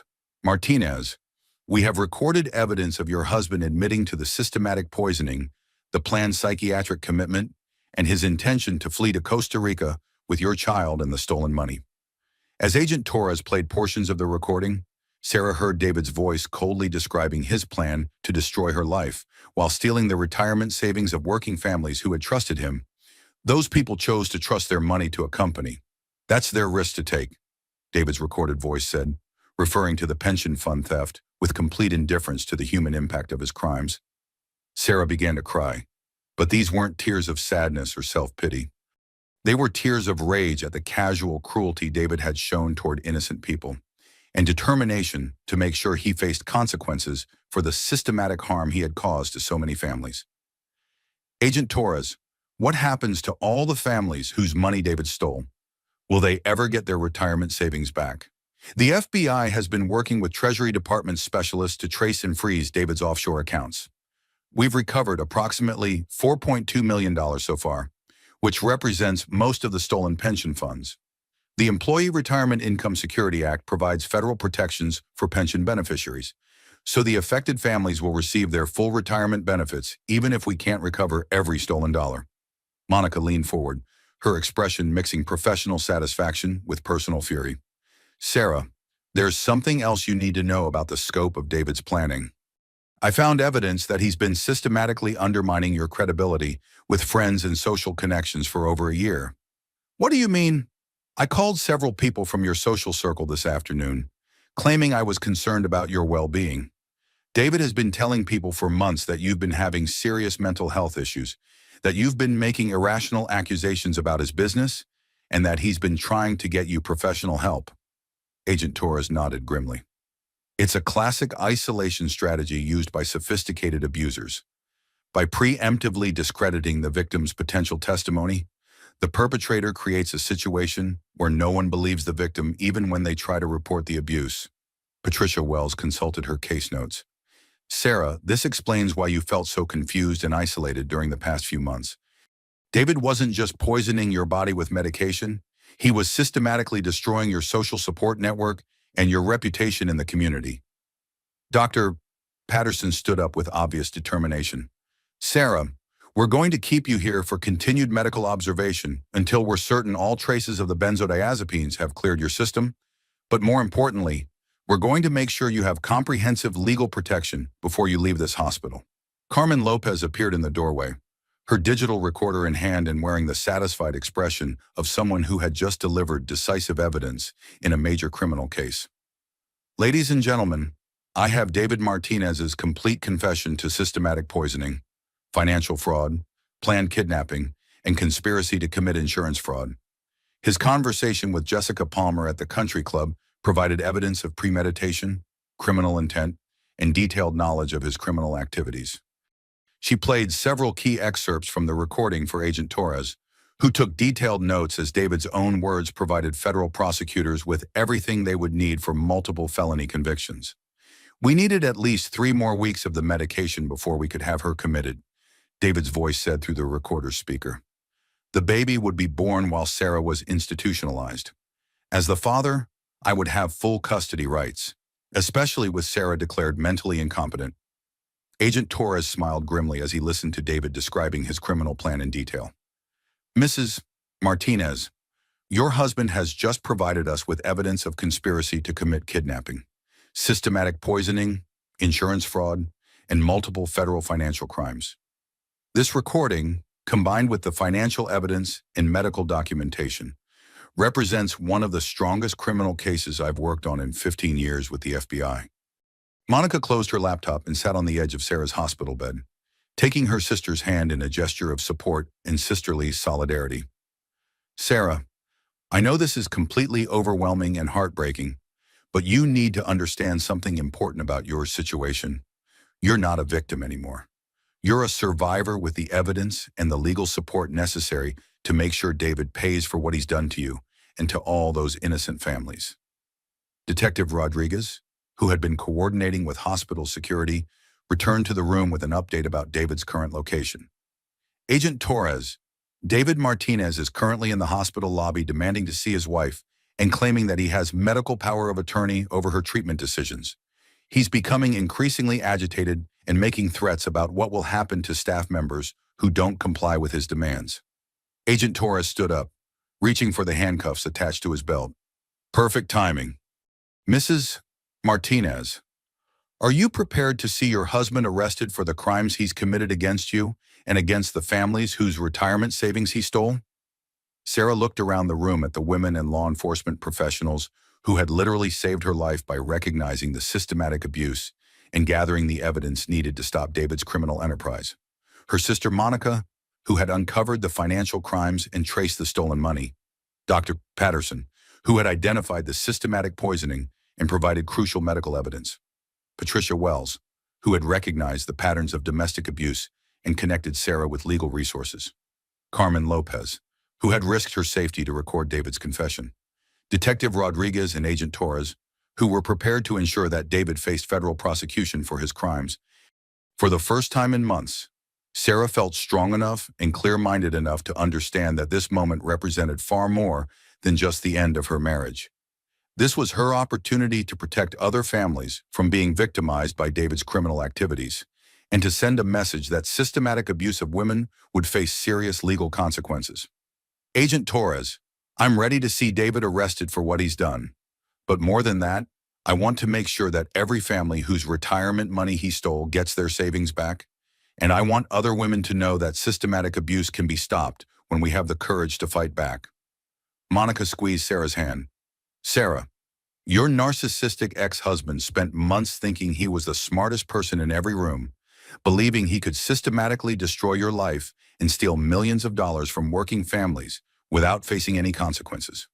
Carmen smiled as she packed up her recording equipment. He made one crucial mistake, though. He underestimated what happens when women start supporting women and working together to fight back against financial abuse. Patricia Wells gathered her case files with obvious satisfaction. Sarah, Your courage in fighting back against David's systematic abuse is going to help other women recognize the warning signs and seek help before their situations become life-threatening. As they prepared to witness David's arrest, Sarah reflected on the transformation she had undergone in less than 24 hours. Yesterday, she had been a confused, systematically poisoned woman living in fear and isolation, believing that her mental health problems were causing her marriage to deteriorate. Today, she was a federal witness in a major financial crimes investigation, surrounded by professional women who had worked together to expose a criminal enterprise and protect innocent families from further victimization. The fog of systematic abuse was lifting, revealing not just the scope of David's crimes, but Sarah's own strength and intelligence that had been suppressed but never destroyed by months of psychological and chemical manipulation. "Let's go watch my husband get arrested for systematic poisoning, financial fraud, and conspiracy to commit kidnapping," Sarah said, her voice stronger than it had been in years. For the first time since her collapse at the wedding, Sarah felt like she was in control of her own life and destiny. 2 days later, Sarah sat in the prestigious law offices of Henderson and Associates in downtown Hartford, her hands steady and her mind clearer than it had been in over a year. The last traces of benzodiazepines had finally cleared from her system completely, bringing with it a mental acuity and emotional strength that surprised even her healthcare providers. Margaret Henderson, the 62-year-old senior partner, spoke with the precise diction and unwavering confidence of someone who had spent 3 decades prosecuting white-collar criminals and had developed a particular expertise in cases involving systematic domestic abuse combined with financial fraud. Her silver hair was pulled back in a conservative bun that conveyed professional authority, but her eyes held the passionate fire of someone who genuinely despised financial predators who targeted vulnerable women and working families. "Mrs. Martinez, your case represents one of the most systematically calculated examples of domestic financial abuse that I've encountered in 32 years of legal practice. Your husband didn't simply commit adultery or even basic financial fraud. He orchestrated a multi-year criminal campaign specifically designed to steal your identity, your child, your assets, and ultimately, your life itself." James Liu, Margaret's partner who specialized in complex family law cases involving significant assets and criminal activity, reviewed the comprehensive evidence that Carmen Lopez had gathered over the past several days. He spoke with the quiet authority that came from handling the most complicated divorce and custody cases in Connecticut. "Sarah, the recordings that Carmen obtained are completely admissible as evidence under Connecticut law. Since our state requires only one-party consent for recordings, and Carmen was conducting a legitimate investigation into suspected criminal activity, David's detailed confession will be devastatingly effective in both criminal and civil proceedings." Monica sat beside Sarah with her laptop open to financial spreadsheets that detailed every aspect of David's criminal enterprise, from the initial pension fund thefts to the systematic transfer of marital assets to offshore accounts controlled by David and Jessica. "The FBI's Financial Crimes Division has now officially taken over the investigation," Monica announced with obvious professional satisfaction. "When federal agents started tracing David's money trail, they discovered that his criminal activities affected far more people than we initially realized." Margaret leaned forward, consulting her notes about the federal investigation that had been rapidly expanding as law enforcement agencies uncovered additional evidence of David's systematic fraud. "Sarah, Agent Torres contacted me this morning with an update about the scope of the federal charges that David will be facing. The systematic poisoning and domestic abuse are just the beginning of his legal problems." A knock on the conference room door interrupted their discussion. Detective Rodriguez entered with FBI Agent Torres and a woman Sarah didn't recognize, a federal prosecutor in her 40s, with the kind of serious demeanor that suggested extensive experience with major white-collar criminal cases. "Mrs. Martinez, this is Assistant United States Attorney Lisa Williams from the District of Connecticut," Agent Torres announced. "She'll be prosecuting the federal charges against your husband, and she wanted to speak with you personally about the scope of the criminal case." Prosecutor Williams opened a thick briefcase and spread documents across the conference table, creating a visual representation of what appeared to be one of the most comprehensive white-collar criminal cases in recent Connecticut history. "Mrs. Martinez, I want you to understand the significance of what your courage has accomplished. Your willingness to come forward as a witness has allowed us to build a federal case that will protect hundreds of other potential victims from your husband's criminal activities. Agent Torres consulted his investigation notes. Sarah, when we started tracing the money your husband stole from pension funds, we discovered that Martinez Construction was just one component of a much larger criminal enterprise. David has been operating fraudulent construction companies under different names in Massachusetts, Rhode Island, and New York. Different companies. Sarah felt overwhelmed by the expanding scope of David's criminal activities. How many families have been affected by his fraud? Prosecutor Williams pulled out a summary document that outlined the full extent of the federal investigation. Mrs. Martinez, we've now identified over 400 families whose retirement savings were stolen by your husband's criminal enterprise over the past 4 years. The total amount of stolen money exceeds $8 million. Sarah felt physically sick as she tried to comprehend the human impact of David's systematic theft from working families who had trusted him with their most precious asset, their financial security for retirement and old age. $8 million, 400 families. How could David have been operating such a massive criminal enterprise while I lived in the same house with him? Monica reached over and squeezed Sarah's hand supportively. Sarah, sophisticated financial criminals are experts at compartmentalizing their activities and maintaining separate identities for different aspects of their lives. David's ability to deceive you doesn't reflect any failure on your part. It demonstrates how skilled he became at systematic deception. Agent Torres nodded in agreement. Mrs. Martinez, we've investigated numerous cases of criminal enterprise operated by individuals who maintain completely normal family lives while simultaneously running multi-million-dollar fraud operations. Your husband's ability to hide his criminal activities actually demonstrates the sophisticated nature of his criminal planning. Margaret Henderson reviewed the federal charging documents that Prosecutor Williams had prepared. Sarah, the federal government is prepared to bring charges that include wire fraud, money laundering, theft from employee pension funds, systematic poisoning, conspiracy to commit kidnapping, and insurance fraud. David is looking at a minimum of 25 years in federal prison, potentially much longer. What about Jessica Palmer? Will she face criminal charges for her role in the conspiracy? Prosecutor Williams consulted her notes about Jessica's involvement in David's criminal activities. Ms. Palmer has agreed to cooperate fully with the federal investigation in exchange for a reduced sentence. She'll plead guilty to conspiracy charges and will receive approximately 3 years of federal probation plus community service. Carmen Lopez, who had been quietly observing the legal proceedings, spoke up with obvious satisfaction about the progress of the criminal case. Sarah, Jessica's cooperation has been crucial in understanding the full scope of David's planning.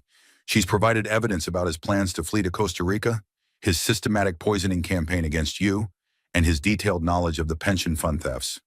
Detective Rodriguez received a radio message and looked up with a grim smile. Agent Torres, we have confirmation that David Martinez is currently at his office building, apparently attempting to destroy financial records and computer files that contain evidence of his criminal activities. Agent Torres stood up immediately, reaching for his federal arrest warrant. Perfect timing. Destroying evidence is another federal crime that we can add to the charges. Margaret Henderson gathered her legal documents with obvious anticipation. Sarah, would you be willing to assist in your husband's arrest? We'd like him to believe he's meeting you for a reconciliation discussion, while federal agents are positioned to take him into custody. Sarah felt a surge of personal power and determination that she hadn't experienced in years. For months, she had been systematically manipulated, controlled, poisoned, and diminished by a man who saw her as nothing more than an obstacle to be removed from his path to wealth and freedom. Now she had the opportunity to turn the tables completely and ensure that David faced justice not just for what he had done to her, but for what he had done to hundreds of innocent families whose only mistake had been trusting him with their financial security. Margaret, what exactly do you need me to do? 25 minutes later, Sarah stood in the elegant marble lobby of David's downtown Hartford office building, flanked by plainclothes federal agents and Detective Rodriguez.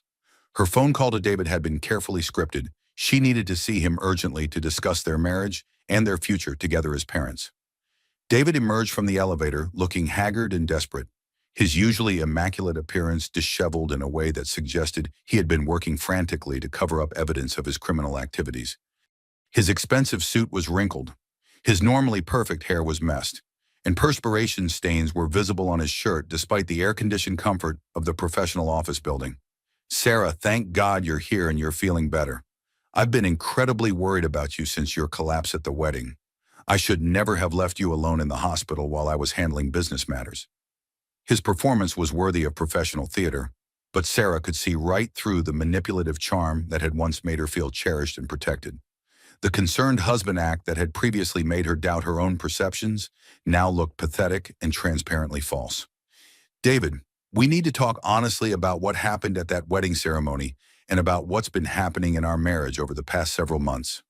Sarah, honey, you were confused and disoriented from pregnancy complications. The doctors at the hospital probably gave you medication that affected your thinking and made you imagine things that weren't really happening. The patronizing, condescending tone in David's voice was identical to the way he had been speaking to her for months, systematically undermining her confidence in her own perceptions and mental capabilities. I wasn't confused or disoriented. David, I was being systematically poisoned by my husband of 20 years, who was secretly married to his 28-year-old assistant while planning to have me committed to a psychiatric hospital so he could steal my child and disappear to Costa Rica with millions of dollars in stolen money. David's face went completely pale as he realized that his carefully constructed web of lies had been thoroughly exposed, and that Sarah's mental fog had lifted enough for her to understand exactly what he had been planning. Sarah, please, you're not thinking clearly. You're imagining conspiracies and criminal activities that don't exist. This is exactly the kind of irrational, paranoid thinking that's been concerning me about your mental health. Agent Torres stepped forward from behind a marble pillar, his FBI credentials clearly visible, and his federal arrest warrant in hand. Mr. David Martinez, you're under arrest for federal wire fraud, money laundering, theft from employee pension funds, systematic poisoning, conspiracy to commit kidnapping, and destruction of evidence. You have the right to remain silent. Anything you say can and will be used against you in a court of law. As Agent Torres read David his constitutional rights and applied federal handcuffs, David looked at Sarah with genuine panic and desperation for the first time in their 20-year relationship. Sarah, please, you don't understand what you're doing here. Think about our child. Think about our life together. Do you really want your baby to grow up knowing that their father is in federal prison? Sarah met David's eyes steadily, her voice carrying a strength and clarity that surprised even her with its power and conviction. David, I want my child to grow up knowing that their mother was strong enough to protect them from a narcissistic father who saw them as nothing more than a commodity to be stolen and traded for financial gain. I want my child to understand that real love doesn't require you to lose yourself or accept systematic abuse. As the federal agents led David away in handcuffs, he made one final desperate attempt to manipulate Sarah's emotions and regain psychological control over the situation. Sarah, after 20 years of marriage, after everything we built together, you're really going to destroy our family over some misunderstandings and business complications. Sarah's response was delivered with the calm certainty of someone who had finally understood the true nature of her situation and had found the strength to fight back effectively. David, you destroyed our family when you decided to systematically poison your pregnant wife while stealing millions of dollars from working families who trusted you with their retirement security. I'm just making sure you face the consequences of your choices. As the elevator doors closed on David and the federal agents, Sarah felt a profound sense of closure and personal empowerment. The man who had controlled every aspect of her life for 2 decades, who had systematically undermined her mental health and stolen her sense of reality, was finally being held accountable for his criminal activities. Margaret Henderson put a supportive hand on Sarah's shoulder as they watched the federal law enforcement convoy leave the office building. Sarah, how do you feel right now? Sarah looked out the large windows of the office lobby at the Hartford skyline, thinking about the hundreds of families who would get their retirement savings back and the other women who might be protected from similar systematic abuse because she had found the courage to fight back. Margaret, for the first time in over a year, I feel completely free. Free from manipulation, free from fear, and free to build whatever kind of life I want for myself and my child. The transformation from victim to survivor to advocate was nearly complete, And Sarah was beginning to understand that her greatest challenges might actually become her greatest strengths. 6 hours later, Sarah sat in the sterile conference room of the FBI field office in Hartford, watching through a one-way mirror as Agent Torres methodically destroyed what remained of David's psychological defenses during what would prove to be a devastating federal interrogation. David had been provided with legal representation by Richard Blackstone, an expensive corporate defense attorney who specialized in white-collar criminal cases and had built his reputation defending wealthy executives accused of financial fraud. However, even Blackstone appeared overwhelmed by the comprehensive evidence that federal prosecutors had assembled against his client. Agent Torres spread financial documents, recorded conversations, medical records, and digital evidence across the interrogation table with the methodical patience of someone who had spent 15 years building airtight federal criminal cases against sophisticated white-collar criminals. Mr.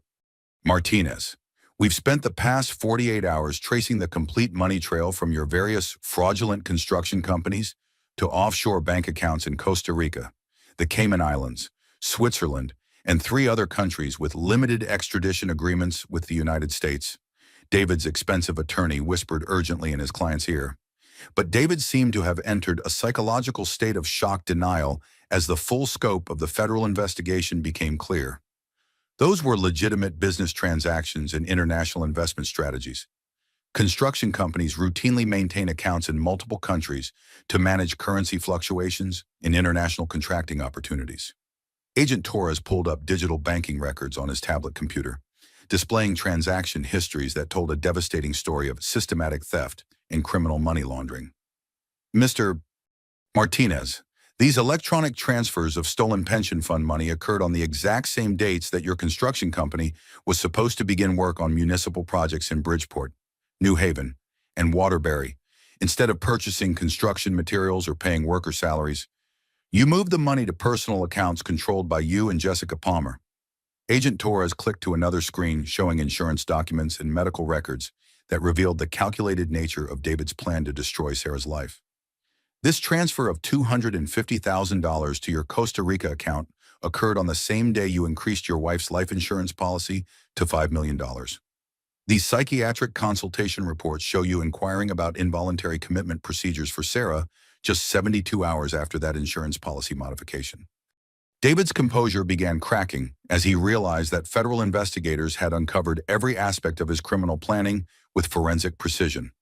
Those are completely unrelated financial and medical decisions. You're creating connections and conspiracies where none exist.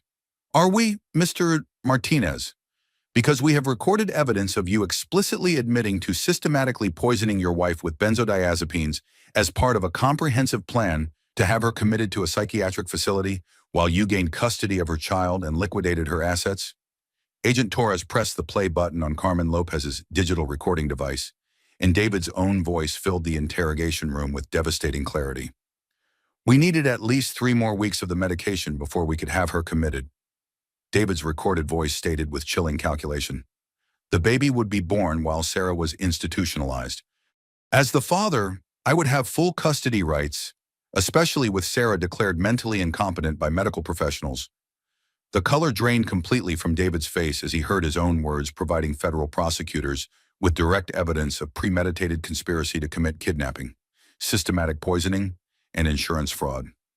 That recording was obtained through illegal surveillance methods. Private investigators can't just record people's private conversations without proper legal authorization. Agent Torres consulted his legal notes with obvious satisfaction. Actually, Mr. Martinez, Connecticut is a one-party consent state for recording conversations. The private investigator who obtained this evidence was conducting a legitimate investigation into suspected criminal activity on behalf of your systematically abused wife. The recording is completely admissible under both state and federal law. Sarah watched from behind the one-way mirror as her husband of 20 years completely unraveled, his carefully constructed facade of respectability crumbling as federal agents exposed the criminal enterprise he had been operating while presenting himself as a successful family man. Agent Torres opened another file containing pharmaceutical records and medical evidence that documented the systematic poisoning campaign David had conducted against his pregnant wife. Let's discuss the systematic nature of your domestic abuse activities, Mr. Martinez. These pharmaceutical purchase records show you buying unmarked benzodiazepines from unlicensed internet sources over a period of 6 months, with shipping addresses that correspond to post office boxes registered under false names. David's attorney was frantically taking notes and whispering legal advice, but even experienced criminal defense counsel seemed to realize that the federal case was essentially unwinnable given the comprehensive evidence. Mr. Martinez, you wrote this email to Jessica Palmer, and I quote, "The medication regimen is working perfectly. Sarah is becoming increasingly confused and disoriented, exactly like we planned. Once she's committed to the psychiatric facility, I'll have complete power of attorney over all her financial assets, and we can liquidate everything before moving to Costa Rica with the baby." David buried his face in his hands as Agent Torres read his own written words back to him, providing additional evidence of premeditation and criminal conspiracy.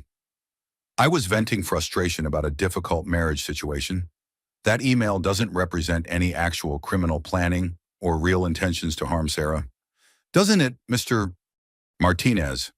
Because these medical records show that you were systematically crushing benzodiazepine tablets and mixing them into your wife's prenatal vitamins on a daily basis for 4 months, the same medication that was found in dangerous concentrations in Sarah's bloodstream when she collapsed at your secret wedding ceremony." Agent Torres leaned forward across the interrogation table, his voice carrying the authority of someone who had successfully prosecuted dozens of similar criminal cases. "Mr. Martinez, you systematically poisoned your pregnant wife while stealing over $8 million from the retirement accounts of more than 400 working families. You planned to have your wife permanently institutionalized while kidnapping her child and fleeing to a non-extradition country with the stolen money. What exactly do you think you can offer federal prosecutors in exchange for any kind of plea agreement?" David looked up with the desperate expression of someone whose elaborate criminal scheme had been completely exposed and who was beginning to understand the scope of the federal charges he would be facing. "I can provide information about other people who were involved in the financial aspects of the construction company operations. Jessica Palmer helped facilitate some of the electronic transfers. My accountant, Robert Thompson, knew about several of the offshore accounts and helped structure some of the international transactions." Agent Torres made detailed notes while maintaining his professional demeanor. "Mr. Martinez, conspiracy to commit federal financial fraud is also a serious criminal offense. If you're admitting that other individuals helped you steal pension fund money from working families, you're actually providing us with evidence for additional federal prosecutions rather than helping your own legal situation." The interrogation continued for another 2 hours, with David alternating between desperate attempts at denial, pathetic efforts to minimize his criminal culpability, and increasingly frantic offers to provide information about other people in exchange for reduced federal charges. But Agent Torres had built a comprehensive federal case that closed off every possible avenue of escape or legal maneuvering that David's expensive criminal defense attorney might attempt to pursue. Finally, David's lawyer requested a private consultation with his client to discuss the possibility of accepting a federal plea agreement rather than proceeding to trial with overwhelming evidence of guilt. Agent Torres joined Sarah and her legal team in the observation room adjacent to the interrogation facility. "Mrs. Martinez, your husband is facing a minimum of 25 years in federal prison, with the possibility of additional time if he's convicted on all charges. The evidence we've assembled makes conviction essentially certain if the case proceeds to trial." Margaret Henderson reviewed her notes about the federal charges and the strength of the prosecution's case. "Agent Torres, what's the realistic likelihood of securing convictions on all the major federal charges? With the financial evidence, the recorded confessions, the medical documentation of systematic poisoning, and the testimony from cooperating witnesses, I would estimate our chances of conviction at approximately 99%. This is one of the strongest white-collar criminal cases I've worked on in 15 years with the Bureau." Sarah felt a profound sense of justice and closure as she watched federal law enforcement officers build an airtight case that would ensure David faced serious consequences for his systematic abuse of her and his theft from hundreds of working families. "Agent Torres, what happens to the families whose retirement money David stole? Will they be able to recover their life savings? The FBI has successfully frozen and recovered approximately $7.4 million from your husband's various offshore accounts. Combined with the liquidation of his domestic assets and insurance settlements, We expect to recover nearly all of the stolen pension funds. The affected families will get their retirement security back. Monica squeezed Sarah's hand supportively. Sarah, you've not only escaped from a systematically abusive marriage, you've also ensured that hundreds of innocent families will get their stolen money returned to them. Carmen Lopez, who had been observing the interrogation process, smiled with obvious satisfaction about the progress of the federal prosecution. Mija, your narcissistic ex-husband spent months believing he was the smartest person in every room, thinking he could systematically destroy your life and steal millions from working families without facing any serious consequences. Patricia Wells consulted her case files about domestic abuse patterns and legal outcomes. Sarah, your willingness to fight back against David's systematic abuse is going to help other women recognize the warning signs of financial and psychological manipulation before their situations become life-threatening. As they prepared to leave the federal building, Sarah reflected on the extraordinary transformation she had undergone in less than a week. From a confused, systematically poisoned victim who believed she was experiencing pregnancy-related mental health problems, to a federal witness in a major white-collar criminal case that would protect hundreds of families from financial fraud. Agent Torres, when will David's case go to trial? Given the strength of the evidence and the overwhelming nature of the charges, I expect his attorney will negotiate a federal plea agreement within the next few weeks. Your husband is looking at spending the next 2 decades in federal prison, and he'll probably accept a plea deal rather than risk even longer sentences if he's convicted at trial. Sarah looked through the conference room window at the Hartford skyline, thinking about the new life she would be building for herself and her unborn child, free from systematic abuse and manipulation. For 20 years, I believed David when he told me I wasn't smart enough to understand financial matters or strong enough to survive on my own. Today, I learned that I was intelligent enough to help federal agents build a criminal case that will protect hundreds of families and send a systematic abuser to prison for decades. Margaret Henderson gathered her legal documents with obvious professional satisfaction. Sarah, you've proven that women who find the courage to fight back against narcissistic abuse can achieve justice not just for themselves, but for all the other victims who were harmed by the same criminal. As they left the federal building, Sarah felt the kind of personal empowerment and clarity that she hadn't experienced in years. Her old life as the systematically manipulated wife of a millionaire husband was completely over, but her new life as a strong, independent woman was just beginning. The nightmare was ending, but Sarah's real story was just starting. 6 weeks later, Sarah held her healthy daughter in the bright, cheerful maternity ward of Hartford Hospital, the same medical facility where her journey from victim to survivor had begun when Dr. Patterson first discovered the benzodiazepines in her bloodstream and recognized the signs of systematic abuse. Isabella Marie Martinez had been born at exactly 39 weeks gestation, weighing 8 pounds and 4 ounces, with a head full of dark hair that reminded Sarah of David's genetic contribution, but with brown eyes and a determined expression that seemed to come entirely from Sarah's side of the family. As Sarah cradled her newborn daughter in the early morning sunlight that streamed through the hospital room windows, she felt a profound sense of completeness and emotional security that had nothing whatsoever to do with the man who had contributed half of Isabella's DNA. "Hello, my beautiful, perfect little girl," Sarah whispered as Isabella's tiny fingers wrapped around her mother's thumb with surprising strength. "You and I are going to build the most wonderful life together. Better than wonderful. Actually, we're going to be completely free and completely happy." Dr. Patterson entered the hospital room carrying Isabella's medical chart and wearing the warm, professional smile that had become familiar to Sarah over the weeks of prenatal care that had followed her liberation from David's systematic poisoning. "Sarah, Isabella is absolutely perfect in every possible way. Her APGAR scores were excellent at both 1 minute and 5 minutes after delivery. All her vital signs are strong and stable, and the pediatric examination didn't reveal any developmental issues or complications related to your exposure to the benzodiazepines during pregnancy. Dr. Patterson, I can't thank you enough for everything you did to save both our lives. If you hadn't recognized the signs of systematic poisoning and taken immediate action to get law enforcement involved." Dr. Patterson pulled up the comfortable chair that had become her usual spot during their conversations over the past month and a half. "Sarah, you saved your own life by having the courage to trust your instincts and fight back when you finally understood what was happening to you. My role was just recognizing the medical evidence and connecting you with the right resources. Monica burst into the hospital room carrying an enormous bouquet of pink and white flowers, several gift bags from expensive baby boutiques, and wearing the satisfied expression of someone who had spent the past 6 weeks systematically dismantling a financial criminal's remaining assets while building a new life for her sister and niece.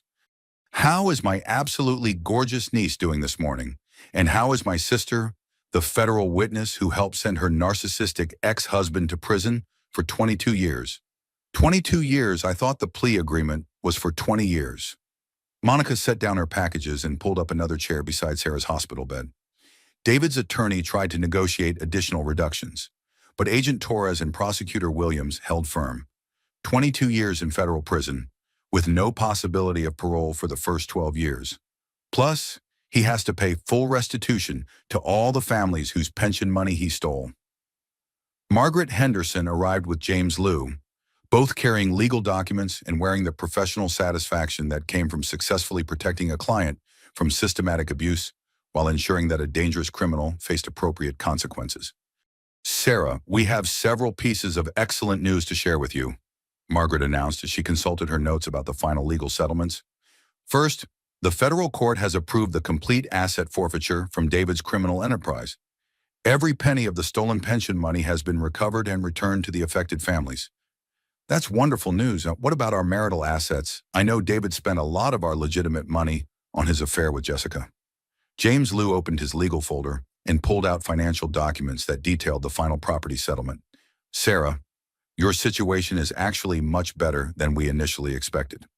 The prenuptial agreement that David insisted on 20 years ago, ironically, works strongly in your favor now that the marriage is being dissolved due to his systematic criminal activity. How does a prenuptial agreement help my situation? Under Connecticut law, when a marriage ends due to criminal abuse including systematic poisoning, the victim is entitled to significant financial damages beyond the normal property division. You're also protected from any responsibility for David's criminal debts or legal obligations. Margaret consulted her own notes about the comprehensive financial settlement. In practical terms, Sarah, you're looking at approximately $9 million in total assets. This includes insurance settlements, damages for the systematic abuse, your rightful share of legitimate marital property, and additional compensation from the Federal Victims Fund. Sarah felt completely overwhelmed by the financial security that would allow her to build whatever kind of life she wanted for herself and Isabella. $9 million, I don't even know how to process that amount of money.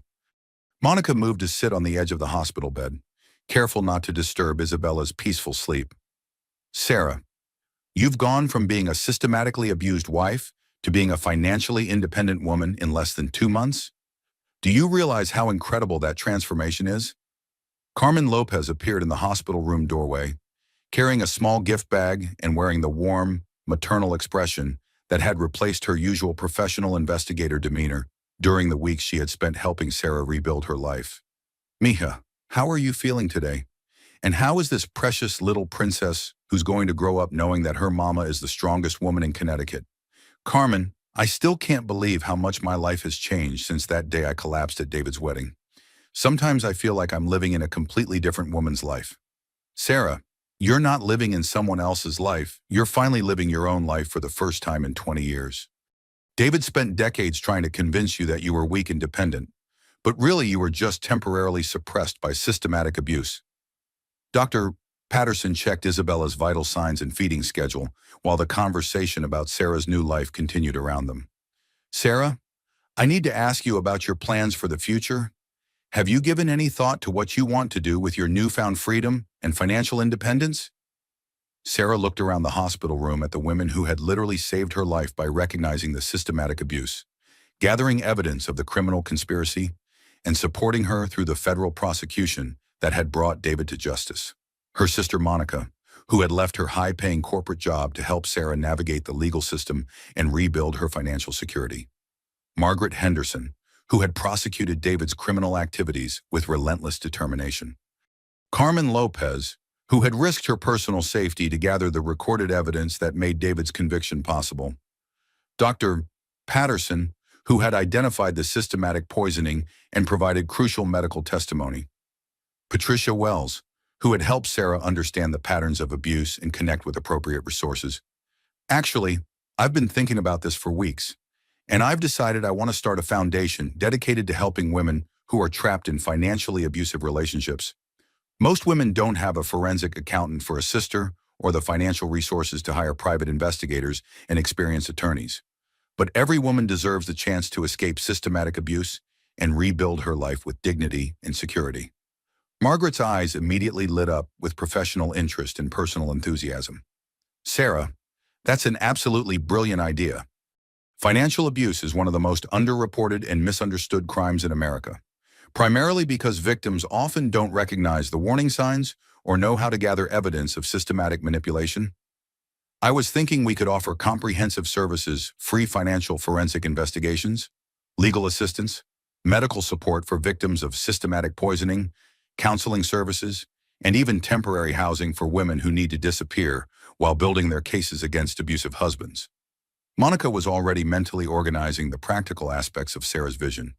I could leave my corporate consulting work entirely and run the financial investigation division full-time. We could call it the Isabella Foundation, named after this little angel who represents hope and new beginnings. Carmen nodded enthusiastically while gently stroking Isabella's tiny hand. And I would be honored to head up the security and private investigation services. There's nothing I'd rather do with the rest of my career than help women escape from narcissistic ex-husbands who think they can systematically destroy other people's lives. Patricia Wells, who had been quietly observing the planning conversation from the corner of the hospital room, stepped forward with obvious professional interest. Sarah, I would love to serve on your foundation's advisory board and help develop protocols for identifying and treating victims of systematic abuse. What you're describing could potentially help thousands of women recognize the warning signs before their situations become life-threatening. Dr. Patterson smiled as she finished her examination of Isabella. And I would be delighted to consult on the medical aspects of systematic abuse cases. The healthcare community desperately needs better training on recognizing the signs of deliberate poisoning and other forms of medical manipulation that abusers use to undermine their victims' credibility. Sarah felt tears of pure joy rather than sadness for the first time in over a year. So we're really going to do this. We're going to transform my nightmare experience into something that helps other women find their strength and escape from systematic abuse. Margaret gathered her legal documents with obvious determination and professional excitement. Sarah, we're not just going to help individual women, we're going to revolutionize how the legal system understands and prosecutes financial abuse cases. Your experience is going to become the template for recognizing and stopping systematic domestic abuse before it escalates to life-threatening situations. Isabella stirred in Sarah's arms, opening her eyes for one of the first times since her birth and looking directly at her mother with an expression of perfect trust, unconditional love, and what seemed like complete confidence in their shared future. What do you think? Isabella, should mommy spend her life helping other women find the strength to fight back against systematic abuse and build beautiful new lives for themselves and their children? As if responding to her mother's question, Isabella made a soft, contented sound and settled back into peaceful sleep, completely secure in Sarah's protective embrace and surrounded by women who would teach her that courage, determination, and sisterhood were the most valuable lessons any woman could learn. Sarah looked around the room at her chosen family, the women who had recognized her worth when she had forgotten it herself, who had fought for her freedom when she was too confused to fight for herself, and who had helped her transform from victim to survivor to advocate for other women facing similar challenges. You know what I've learned through this entire experience, Sarah said, her voice stronger and more confident than it had been in decades. People always say that when one door closes, another one opens. But what they don't tell you is that sometimes you have to walk through absolute fire to reach that new door. And sometimes the person you become on the other side of that fire is someone you never knew you had the strength to be. Isabella yawned contentedly and snuggled closer to her mother, completely secure in the knowledge that she was wanted, loved, and protected by a woman who had found her own strength by helping other women find theirs. For Sarah Martinez, what had initially seemed like the worst day of her life, collapsing at David's secret wedding while 8 months pregnant, had actually become the first day of her real, authentic, powerful life. And with Isabella in her arms and her chosen family surrounding them both, Sarah knew that this was just the beginning of the most meaningful chapter of her story. 1 year later, Sarah stood in the beautifully landscaped garden of her new home in the historic seaside town of Mystic, Connecticut, watching 18-month-old Isabella take her first confident steps across the soft grass while laughing with pure delight at her own accomplishment. The elegant colonial-style house overlooked the peaceful waters of Long Island Sound, and the gentle, rhythmic sound of waves against the rocky shoreline had become the perfect soundtrack for their new life together. Sarah had chosen this location specifically because it represented everything that her previous life in Westport had not: authenticity, tranquility, and freedom from the artificial pressures of maintaining appearances for people whose approval had never actually mattered. "Come on, sweet girl. You can make it all the way to mommy," Sarah encouraged with genuine enthusiasm, her arms outstretched as Isabella toddled toward her with the determined concentration that had become her signature expression when facing new challenges. The past 12 months had been an extraordinary whirlwind of legal proceedings, foundation development, media interviews, and the pure joy of motherhood experienced without the constant shadow of systematic abuse and manipulation hanging over every moment of daily life. The Isabella Foundation had grown from an ambitious idea discussed in a hospital room to a fully operational nonprofit organization that was already helping women across New England escape from financially abusive relationships and rebuild their lives with dignity and security. Monica appeared on the wraparound porch of the house, carrying a birthday cake decorated with pink butterflies and wearing the kind of genuine happiness that came from work that felt more like a calling than a career. At 46, Monica looked healthier and more fulfilled than she had during her previous life as a corporate forensic accountant, and her decision to leave the high-pressure world of Manhattan financial consulting to help women escape systematic abuse had proven to be one of the best choices of her life. "Is my absolutely gorgeous niece ready for her first birthday celebration?" Monica called out as she set the cake on the outdoor dining table that had been decorated with pink and purple balloons, fresh flowers, and presents wrapped in cheerful paper. The garden was filled with guests who had become Sarah's true family over the past year, but these weren't the superficial country club acquaintances and business associates from her previous life with David. These were the women who had seen her at her most vulnerable and had chosen to stand with her, fight for her, and help her build something meaningful from the wreckage of systematic abuse. Carmen Lopez arrived through the garden gate with her teenage daughter, Maria, both carrying presents and wearing the kind of comfortable family clothing that reflected their genuine affection for Sarah and Isabella, rather than any need to impress other guests. Carmen had indeed left her private investigation practice to become the director of security services for the Isabella Foundation, and her daughter had become like a beloved niece to Sarah, often spending weekends at the Mystic House and helping with Isabella's care. "Mija, how is our precious little princess celebrating her first birthday?" Carmen asked in the mix of English and Spanish that had become natural in their extended family conversations. She swept Isabella up into a gentle hug, speaking to the toddler in rapid Spanish that made Isabella giggle and clap her hands with obvious delight. Dr. Patterson came through the garden with Patricia Wells, both now serving on the Foundation's medical and social work advisory boards, and both having become close personal friends rather than just professional colleagues over the months of working together to develop comprehensive protocols for identifying and treating abuse victims. "Sarah, the Foundation's first annual impact report makes for absolutely remarkable reading," Dr. Patterson announced as she settled into one of the comfortable outdoor chairs that had been arranged around the birthday celebration. "In our first full year of operation, we've successfully helped 87 women escape from financially abusive relationships and recover over $3 million in stolen assets." Patricia Wells smiled with the kind of professional satisfaction that came from work that made a genuine difference in people's lives. "And 23 of those women have gone on to help other victims by sharing their experiences and providing peer support. There's something incredibly powerful about survivors helping other survivors heal and rebuild." Margaret Henderson and James Liu arrived together, carrying legal documents that had become cause for celebration rather than stress, and wearing the professional pride that came from having helped create something that would protect women for generations to come. "Sarah, we have some wonderful news to share," Margaret announced as she pulled out papers from her briefcase. "The Connecticut State Legislature has just passed comprehensive financial abuse legislation that's being called the Sarah Martinez Protection Act.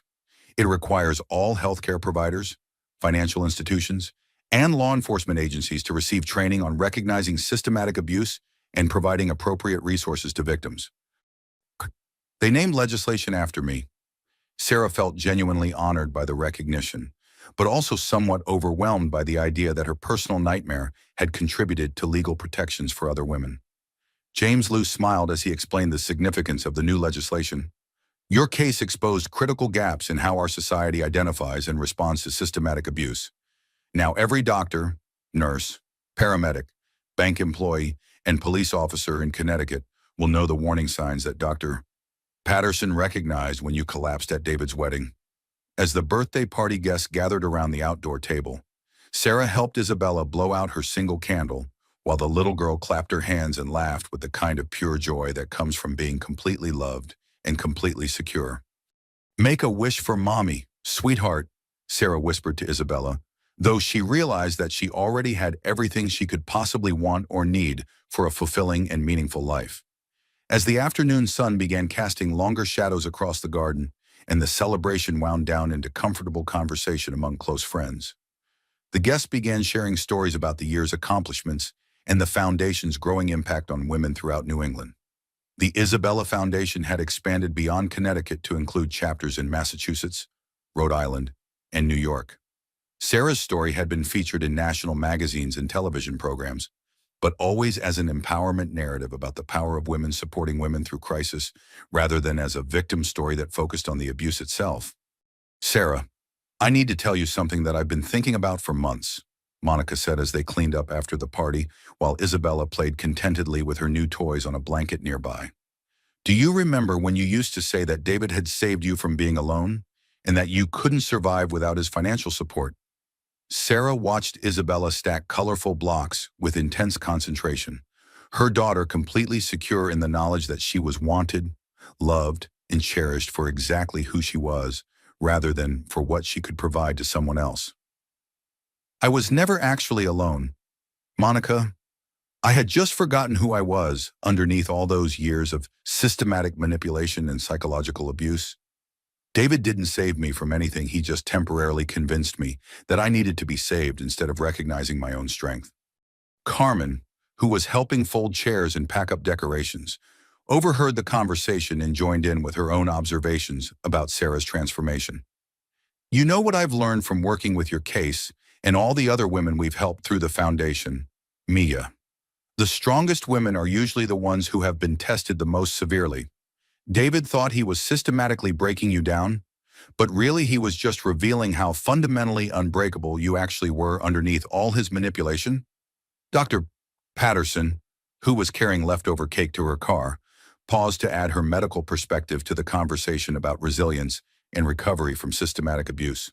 Sarah, I've been treating victims of domestic abuse for over 20 years, but I've never witnessed someone transform trauma into purpose and meaning the way you have. The Isabella Foundation isn't just helping individual women escape abuse, it's actually changing how our entire society understands and responds to financial manipulation and systematic psychological abuse. As the evening approached and the last guests prepared to leave, Sarah found herself alone in the garden with Isabella, who was getting sleepy after her exciting day of birthday celebrations and attention from her extended chosen family. You want to know a secret, my beautiful little girl, Sarah whispered to her daughter as they sat together on the garden swing, watching the sun set over Long Island Sound. Exactly 1 year ago today, Mommy thought her life was completely over when she collapsed at your biological father's secret wedding. But really, that was just the beginning of our real life together. Isabella yawned and snuggled closer to her mother, her complete trust and unconditional love serving as a daily reminder of what healthy relationships actually looked like when they were built on honesty, respect, and genuine care rather than manipulation and control. Sarah rocked gently on the swing while looking out over the peaceful water, reflecting on the extraordinary journey from victim to survivor to advocate that had brought them to this moment of complete contentment and security. The frightened, confused woman who had been systematically poisoned by her narcissistic ex-husband seemed like a completely different person now, someone from a previous lifetime who had needed to be rescued so that the real Sarah could finally emerge and claim her authentic life. David was currently serving his 22-year federal sentence at a minimum security prison in Pennsylvania, and Jessica had completed her community service requirements and moved back to California to rebuild her own life. But Sarah rarely thought about either of them anymore, because her focus was entirely on the future Isabella's childhood, in a home filled with love and honesty. The foundation's continued expansion to help even more women, and her own ongoing healing and personal growth. Sometimes the worst thing that happens to you turns out to be the best thing that could have happened, she said softly to Isabella, who had fallen asleep in her arms. I thought my life was ending when I collapsed at that wedding ceremony, but really it was just the beginning of everything that actually mattered. You and I aren't just survivors, Isabella. We're the authors of our own story now, and we get to write whatever kind of beautiful ending we want. The sound of Isabella's gentle breathing mixed with the rhythmic waves against the Connecticut shoreline as Sarah carried her daughter into their home, their sanctuary, and prepared for whatever adventures tomorrow might bring. She had learned through direct experience that midlife transformation wasn't just possible. It was incredibly powerful when approached with courage and determination. Financial independence after 50 wasn't just a hopeful dream. It was an achievable choice when women supported each other and refused to accept systematic abuse. And the phrase, women supporting women, wasn't just an inspiring slogan. It was the fundamental force that had literally saved her life and given her the opportunity to save other women's lives in return. As she tucked Isabella into her crib in the nursery that had been decorated with soft yellow paint and white furniture, colors chosen for joy rather than to hide the gender of a child who might be stolen, Sarah smiled at how dramatically everything had changed in just 18 months. She had gone from being the controlled, systematically abused wife of a millionaire husband who saw her as an obstacle to his criminal ambitions, to being an independent woman with a clear mission to help other women find their own strength and freedom. From victim to survivor to advocate to the leader of a movement that was changing how society understood and responded to systematic abuse. The best part of her transformation wasn't the $9 million in financial assets or the national recognition for the foundation's groundbreaking work. The best part was the knowledge that Isabella would grow up watching her mother choose courage over fear, action over victimhood, purpose over comfort, and authentic relationships over convenient ones. The gentle sound of waves against the mystic shoreline continued as Sarah stood in Isabella's nursery, looking down at her sleeping daughter and feeling profound gratitude for the unexpected path that had led them to this place of safety, love, and unlimited possibility. She had started this journey as a victim of systematic abuse, but she was ending it as the author of her own story and the architect of a new life built on her own terms, surrounded by women who had chosen to stand with her and help her transform tragedy into triumph. Tomorrow would bring new challenges, new opportunities to help other women, and new adventures with Isabella. But tonight, Sarah Martinez was exactly where she belonged, free, strong, loved, and ready to write whatever came next in their beautiful story together. The nightmare was over. The real life had finally begun, and it was going to be extraordinary.